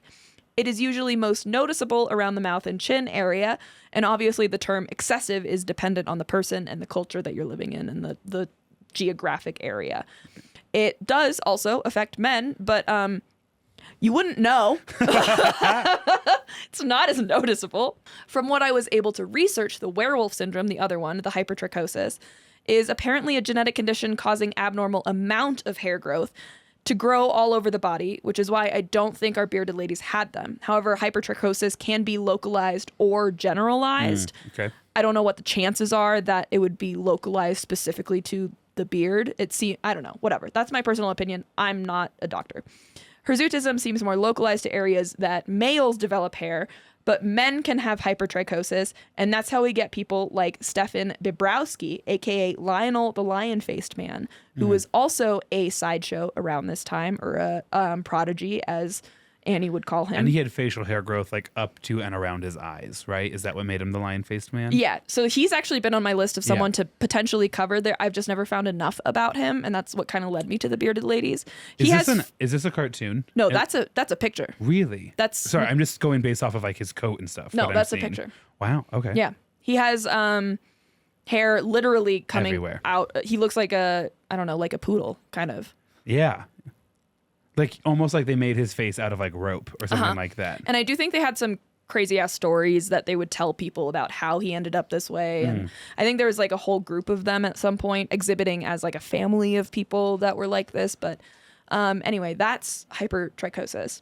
So hirsutism likely arises from an excess of male hormones, also known as androgens, which is mainly testosterone, but there are other ones. Other symptoms may arise due to an increased level of testosterone in a biologically female body. And the further development of these symptoms is also known as virilization, or like becoming a man. So these symptoms are the deepening of the voice, balding, acne, decreased breast size, increased muscle mass, and an enlargement of the clitoris and increased sex drive. So puberty in men. Yeah. Which is also what happens to men when more testosterone enters their body. I mean, clitoris aside. But let's... It was way funnier to me than it needed to be. It just reminds me of that line from, and I don't know why, but from Mean Girls, where it's like, it's not my fault. I have a heavy flow and a wide vagina. Those who've seen the movie know what I was saying, even if you didn't hear the last word. Those who don't, do your reading. Yeah, do your reading. He's really under teacher mode. So let's go on ahead and understand hormones for a second. All people, regardless of identity, have estrogen, progesterone, and testosterone, and all the other sex hormones. Just because you're a female or a male or somewhere in between does not dictate if you only have the hormones assigned to that gender identity. People with female reproductive organs will have more estrogen and progesterone, while people with male reproductive organs will have more testosterone, but they will still each have the other. And the levels that a person has can vary person to person, and over the course of like a menstrual cycle, over the course of your life, like after a woman goes through menopause, they will have decreased levels of estrogen or maybe increased levels of testosterone. Anyway, that's why they have a higher likelihood of developing like more hair over the body and decreased libido, things like that. Or if they're in the process of transitioning or undergoing medical treatments, that can also affect your hormone level. Things like tumors on the ovaries or adrenal glands can also cause excess testosterone in those with female sex organs. In women, testosterone supports things like bone health, breast health, fertility, libido, menstrual health, vaginal health. And in men, estrogen helps things like healthy muscle development, preservation of bone strength, avoiding development of diseases in the cardiovascular system, and maintaining the nervous system, metabolism, and skin. So they're required for all people.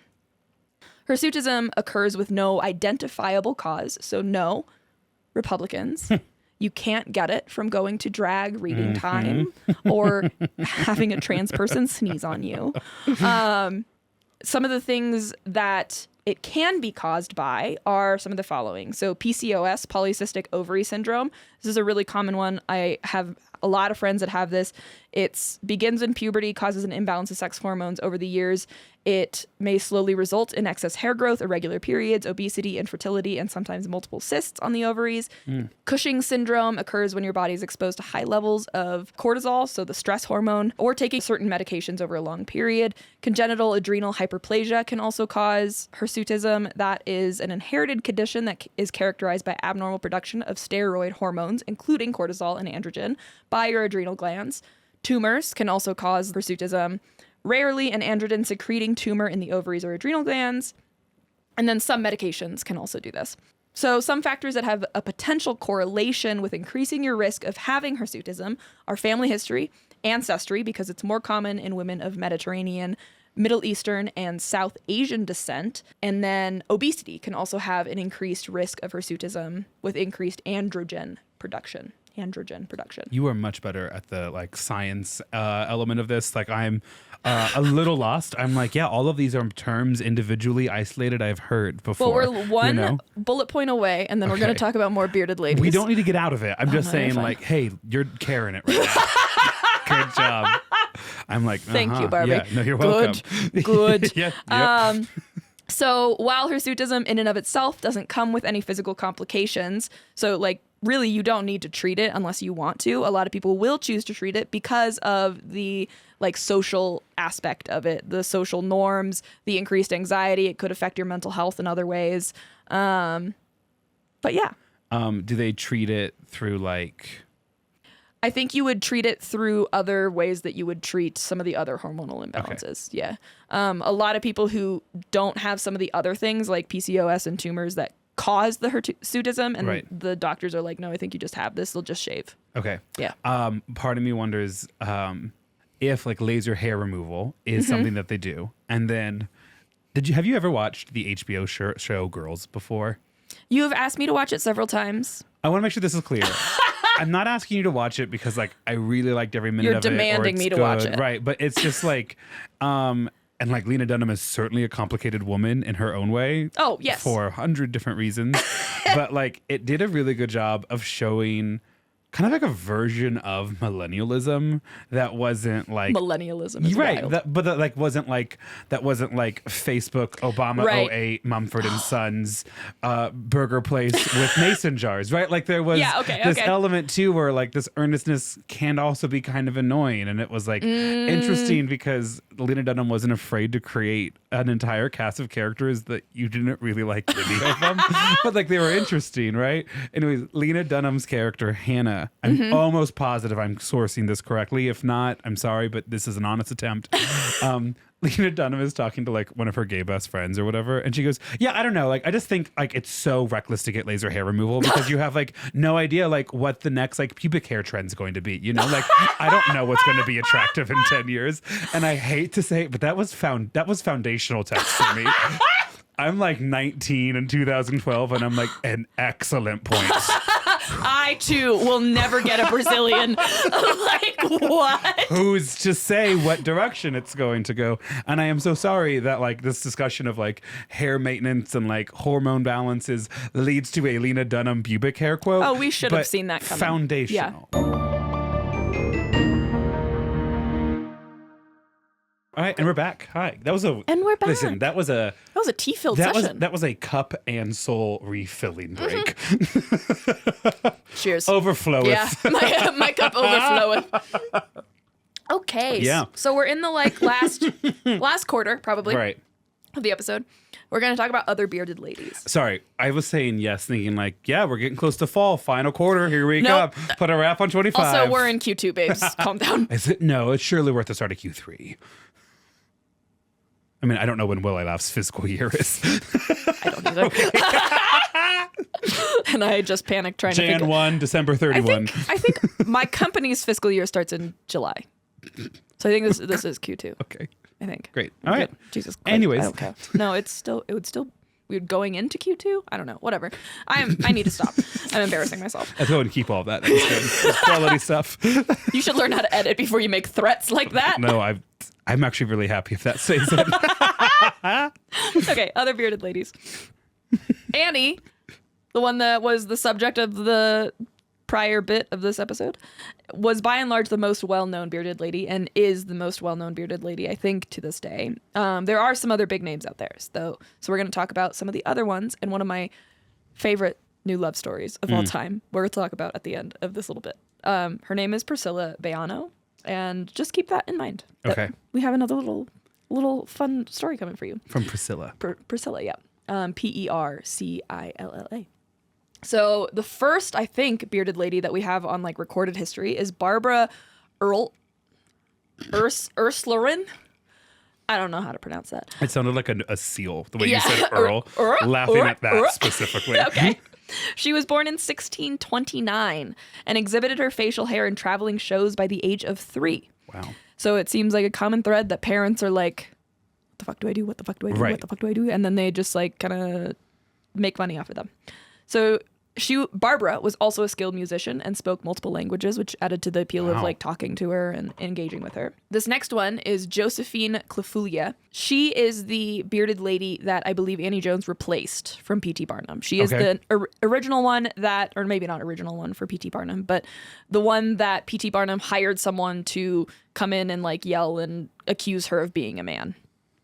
Josephine was born, I'm not even going to try and pronounce her maiden name. It's French, I think. It's Bois de Chien, I think. She was born around 1830 near Geneva, Switzerland. When she was a late adolescent, her family fell on hard times, and so she began performing to make ends meet. By 1853, she was a married mother with the stage name Madame Clefoulia, and on her way to America to try her luck with the showman Phineas Taylor Barnum, a.k.a. P.T. Barnum, which is how she ended up in that circus.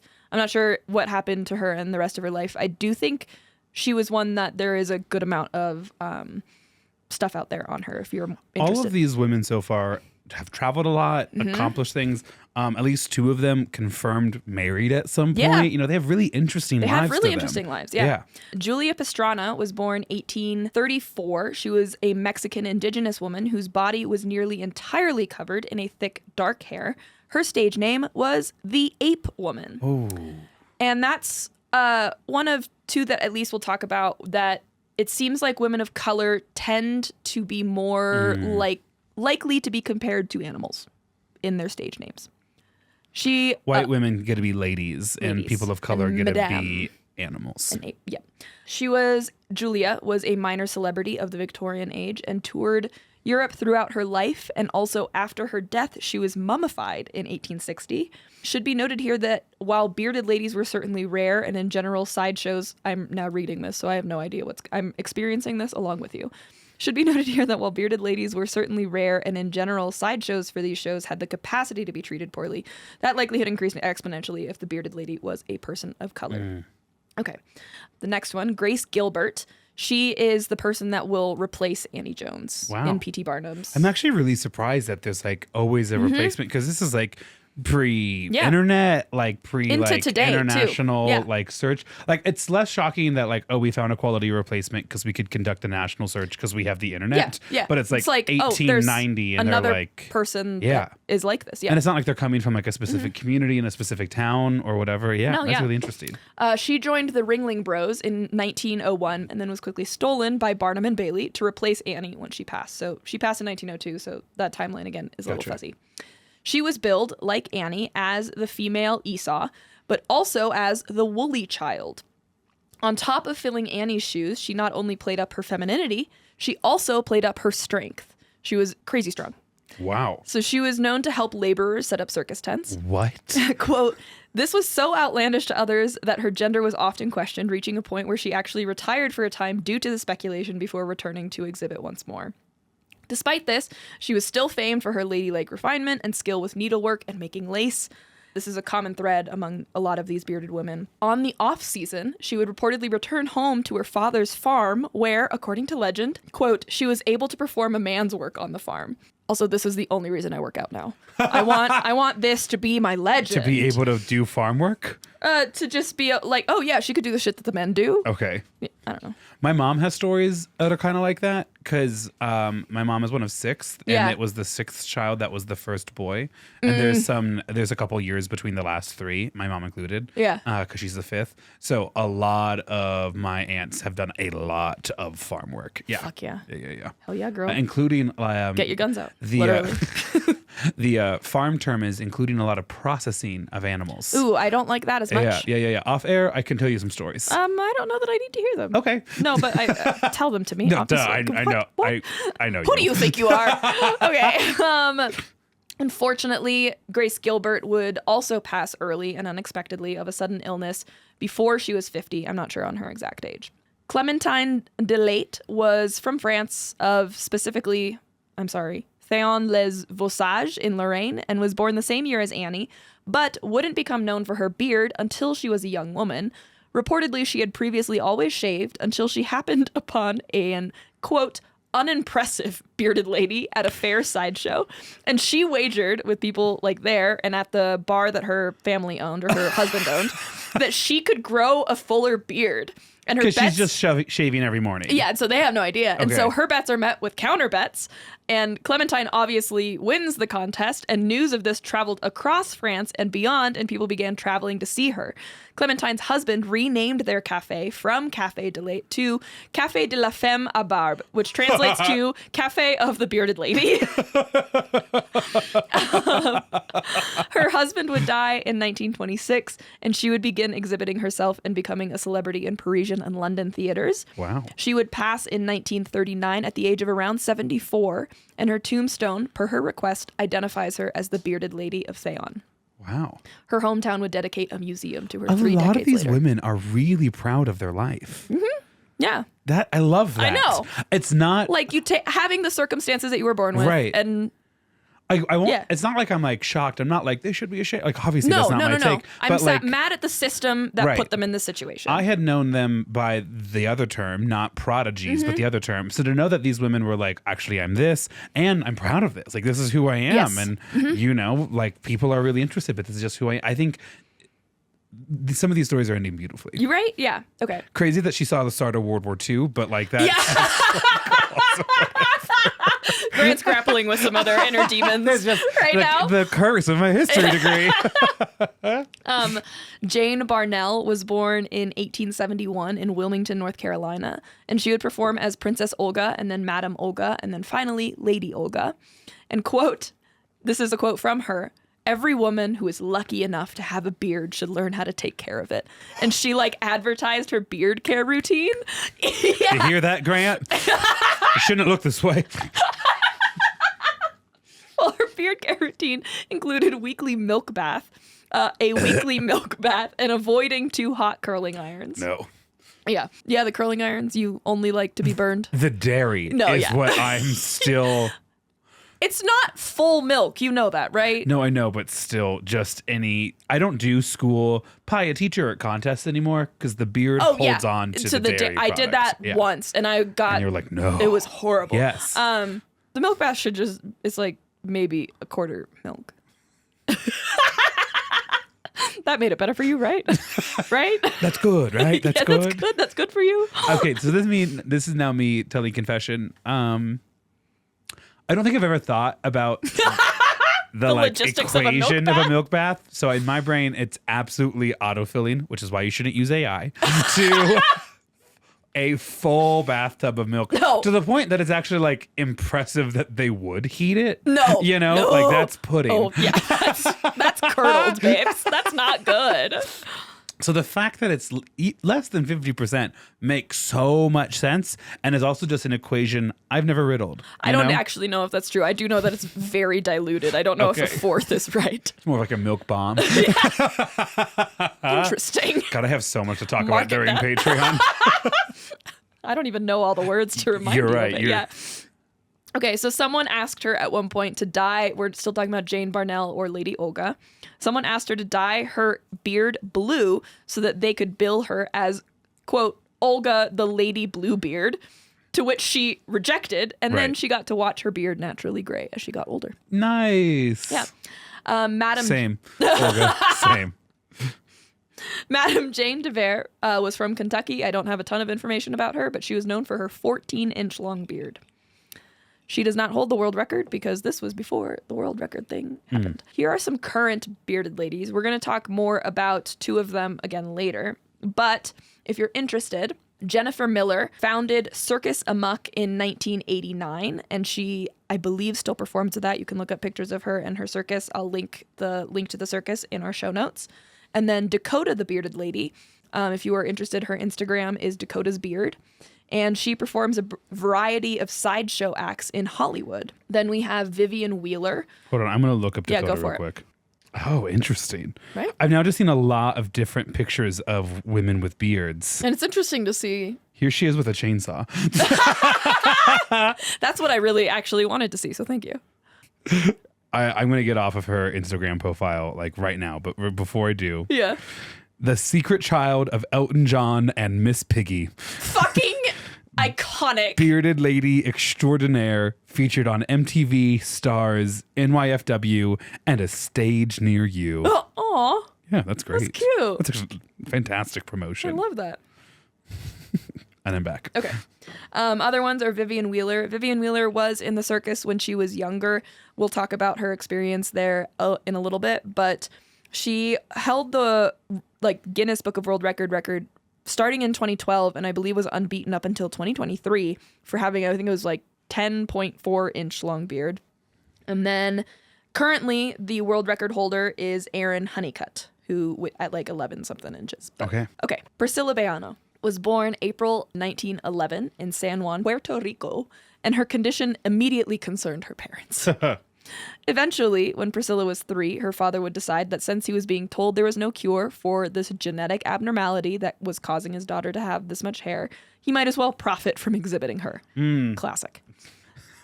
Her father, who was from Spain, had a language barrier when he brought Percilla to New York, and so he approached Carl L. Lowther to help him promote Percilla since he could not.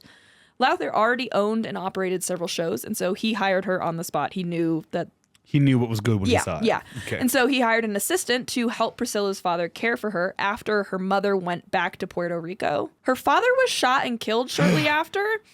According to his final wish, Carl and his wife adopted Percilla as their own. What year is this? This is 1950. Percilla, it's early 1900s, probably not 1920 yet. Okay. Yeah. I'm not sure what then happened to Percilla's mother. And they're like, he wanted us to have her. Yes, so TB, I don't know how true that is. It does seem, from all accounts, that Carl was incredibly compassionate and loving to Percilla. It does not seem like, while yes, he exploited her, he also cared deeply about her. He protected her, would yell at people who would call her derogatory names. He stood up for her in a lot of sense. Really glad he didn't regret the woman he trafficked or the woman he saved. So there's that, Mm-hmm. Complicated legacy, this man. Very complicated legacy. Very complicated legacy. The important thing, I believe, is that Percilla had a decent childhood despite some of the tragedy, right? Reportedly, Carl was a compassionate and loving man, and they did take good care of her. She was given tutors for the best education. At this point, she already spoke 2 languages, and they also got her a pet chimpanzee when she complained that she was lonely.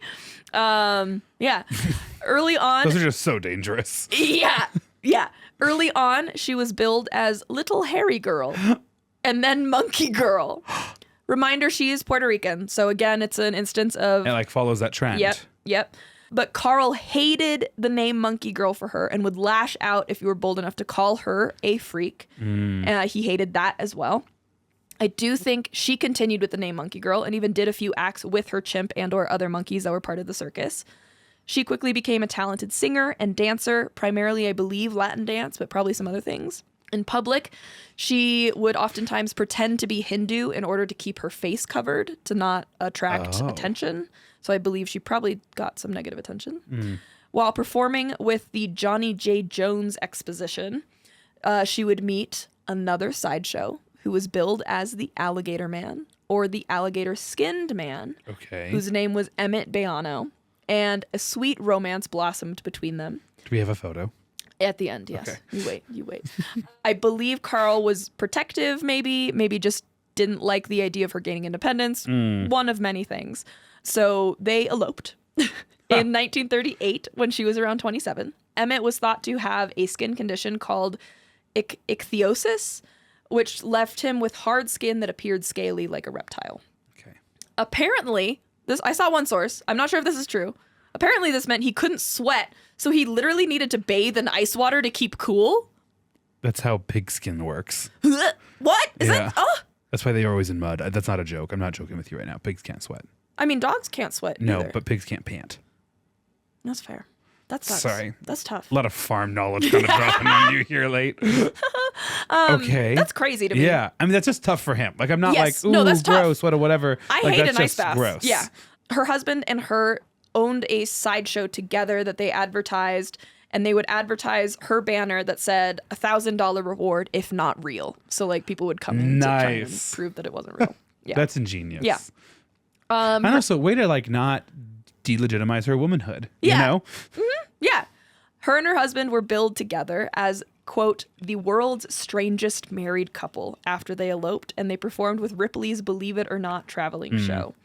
In a 1978 interview, which is crazy to me. Yeah. I think in response to a lot of these shows being shut down They're in their 60s by this point. Yeah. Yes. A lot of sideshows at this point were being shut down by well-meaning disability groups. And so this is them kind of being asked their thoughts on the matter.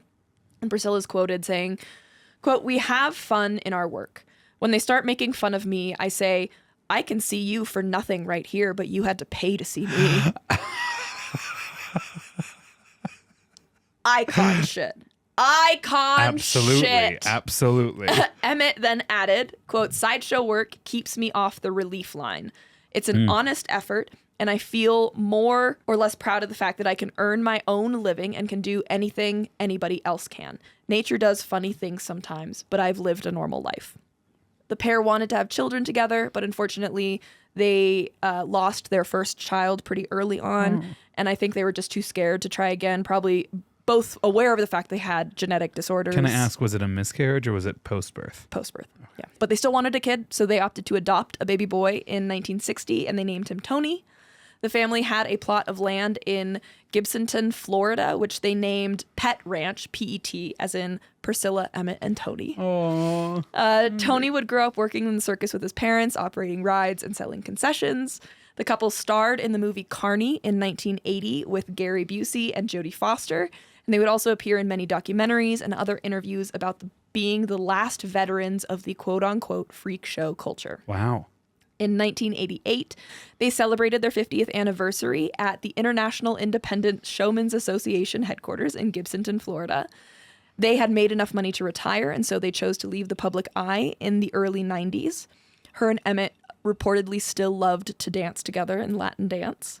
A showman named Ward Hall is quoted saying that theirs, quote, has been the love story of the century.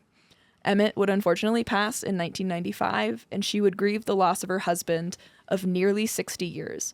After Emmett's passing, she began shaving her beard every few days, and she would remain clean-shaven for the rest of her life, up to her own death in 2001. Did she explain why? I think he was her comfort person. She didn't. This is them. I know. They're a cute couple. There's a lot of really cute photos of them, like even as they got older and stuff. But they clearly loved each other. Emmett Bejano. Sorry, the photo's just in black and white. Oh, no, you're good. Cool. Here you go. Yeah. Wait, hold on. Yeah. Have you seen some of their older photos? I've seen a bunch of them, but I can't. Look at how fun they are. Oh, they're so cute. Because of her hair, you can see, like, you can really see what she looked like in the black and white photo. Yeah. But since this was more of a skin condition, the black and white makes it a little bit harder to see. Yeah. That's awesome. I love that. What a overall really warm episode you put together so far. Thank you. Yeah, absolutely. I felt it was fun to research.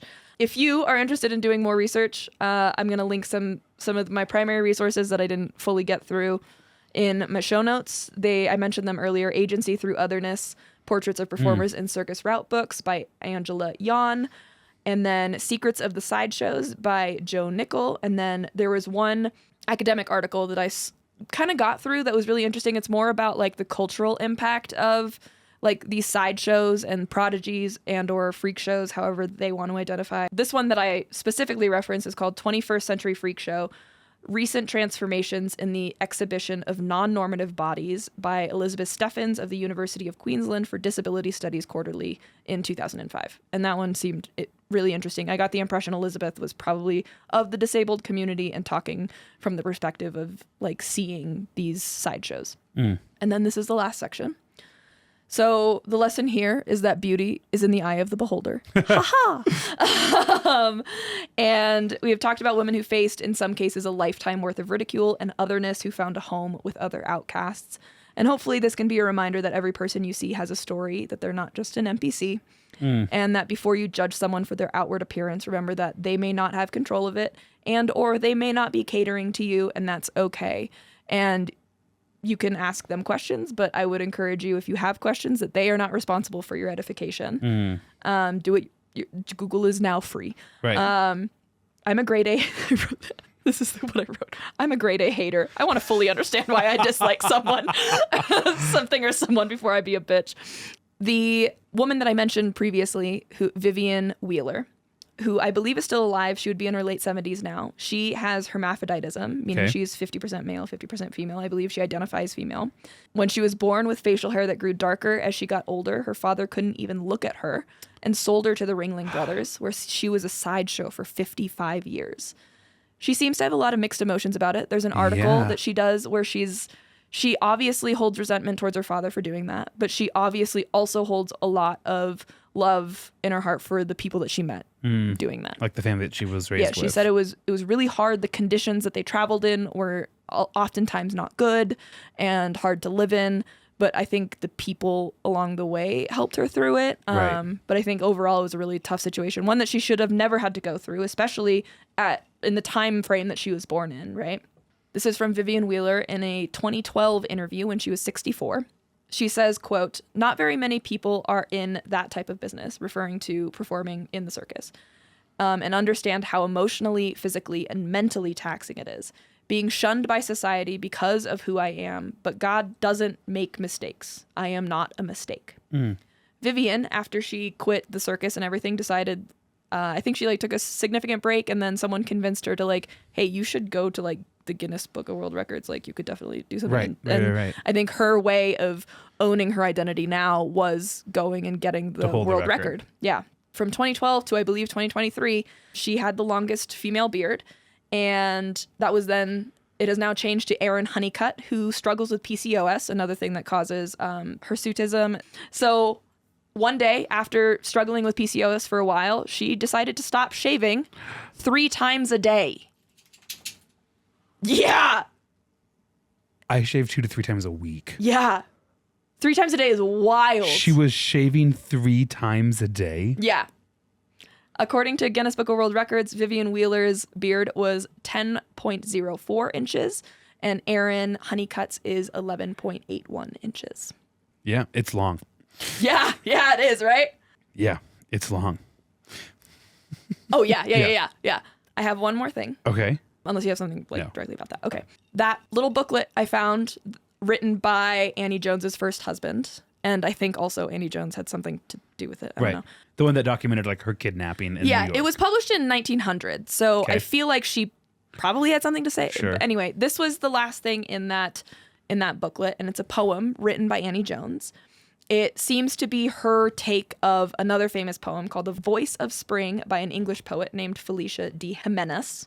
But I will let Grant read this. This is Esau Lady by Annie Jones. I come, ye have called me long. I come from Virginia with light and song. Ye may trace me over the waking earth, and the winds will whisper my gentle birth. I have passed through the south in its genial hours, and thousands of songsters in the forest bowers have heralded my coming. They are bursting fresh from their sparry caves, and the earth resounds with the joy of wares. I have roamed o'er hills of the stormy north, midst blinding sleet of snow, whilst thousands have come from this first and plain to see the bearded girls again. Perhaps again. Again, yeah. O come forth, O ye children of gladness, come where the violets lay, may be your home. Ye of the posy and the dew-bright eye, and the bounding footsteps to green me. Fly, I come with your parents, and sweethearts come. My stay is short, that I may bid you goodbye. Yeah. She's an artist. God forbid a woman have a hobby. And a beard. Yeah. But that's the story. Titles that I had were Welcome to the Sideshow. Okay. Oh, shit. And I forgot the other ones. Hold on. You want to help, Mo? I don't have any cheese. Leaves immediately. Oh, my God. What a bitch. Behind the curtain or behind the beard. Okay. An exhibitionist. So we can noodle on that. And then you can. Grant usually comes up with something better. Monet. I want to say like a whisker of truth or something like that. Oh, I like a play on whisker. Yeah, that's what I'm trying to circle around.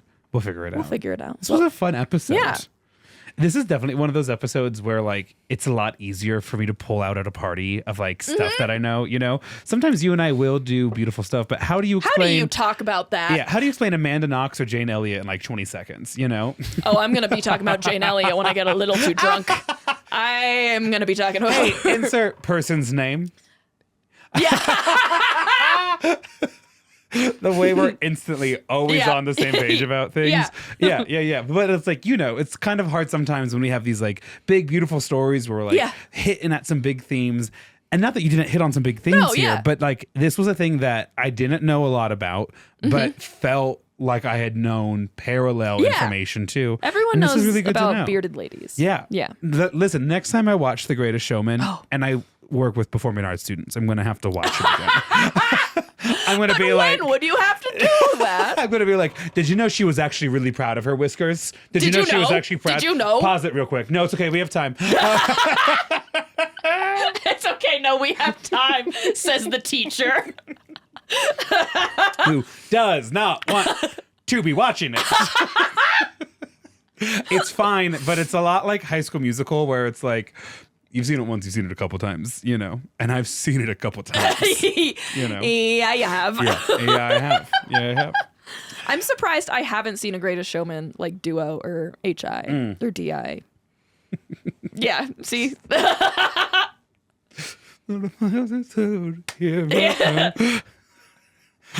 think it's okay. I think the reason why you haven't is because we don't need it. I know it's a great musical. I know a lot of people like it. I'm gonna cut the script.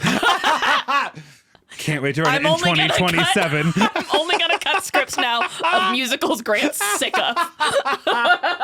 Hamilton's coming up next. That's been on the national final stage twice. But Hamilton has? 100%. Seriously? Yes. Okay. Yeah, actually, I can see it. You get two boys who are cool enough to do kind of theater, and then they do Hamilton. Yeah. Listen. I love my job. And also, there's a person... We got this video 3 times in a day, but it's these people who are like doing death drops in like a pool or whatever. I did see that. And they were all like Grant teaching speech, which is like deep cut reference to one of our supplemental events from nationals. And I'm like, fuck you, that's right. And I want you to know, as soon as I figured out who that student was, I also have not stopped thinking about it. Yeah. So funny. It's so on par for their character. And we got to shoot over to Patreon so I can tell you some of the student stuff that I have going on. Yeah. Milk. Yes. Bomb. Butter. Okay. Self. Great. Milk bomb, butter self. Milk bomb, butter self. Put it on a t-shirt. And if you've enjoyed this so far, crazy. Thanks for joining us here. You can join us on social media where we are Well I Laughed. This theme you're listening to right now is Eye of the Beholder. We will probably have recorded listener episode for this one by this point. But next episode is word of mouth. And next theme. Yep. That's, yep. The next theme is word of mouth. And we would love to get your stories for that too. So you can email them to wellilaughdpod@gmail.com or send them in through our website. Hell yeah. We have additional content on Patreon. And as always, if you have a friend who's a labor to love, let us celebrate them this Labor Day weekend. Or if you have a friend going into labor, September babies who are... Couldn't tell you. They're not Cancers. I know Gemini and Cancer. And they're not Cancers. They're not Pisces. Sure. Capricorn? We'll find out next time on Well, I Laughed. Leo? I don't know. Okay. I don't think they're Leo. I don't think they're Leos. And also rate us 5 stars and leave a review. Okay, thank you. Bye. Bye.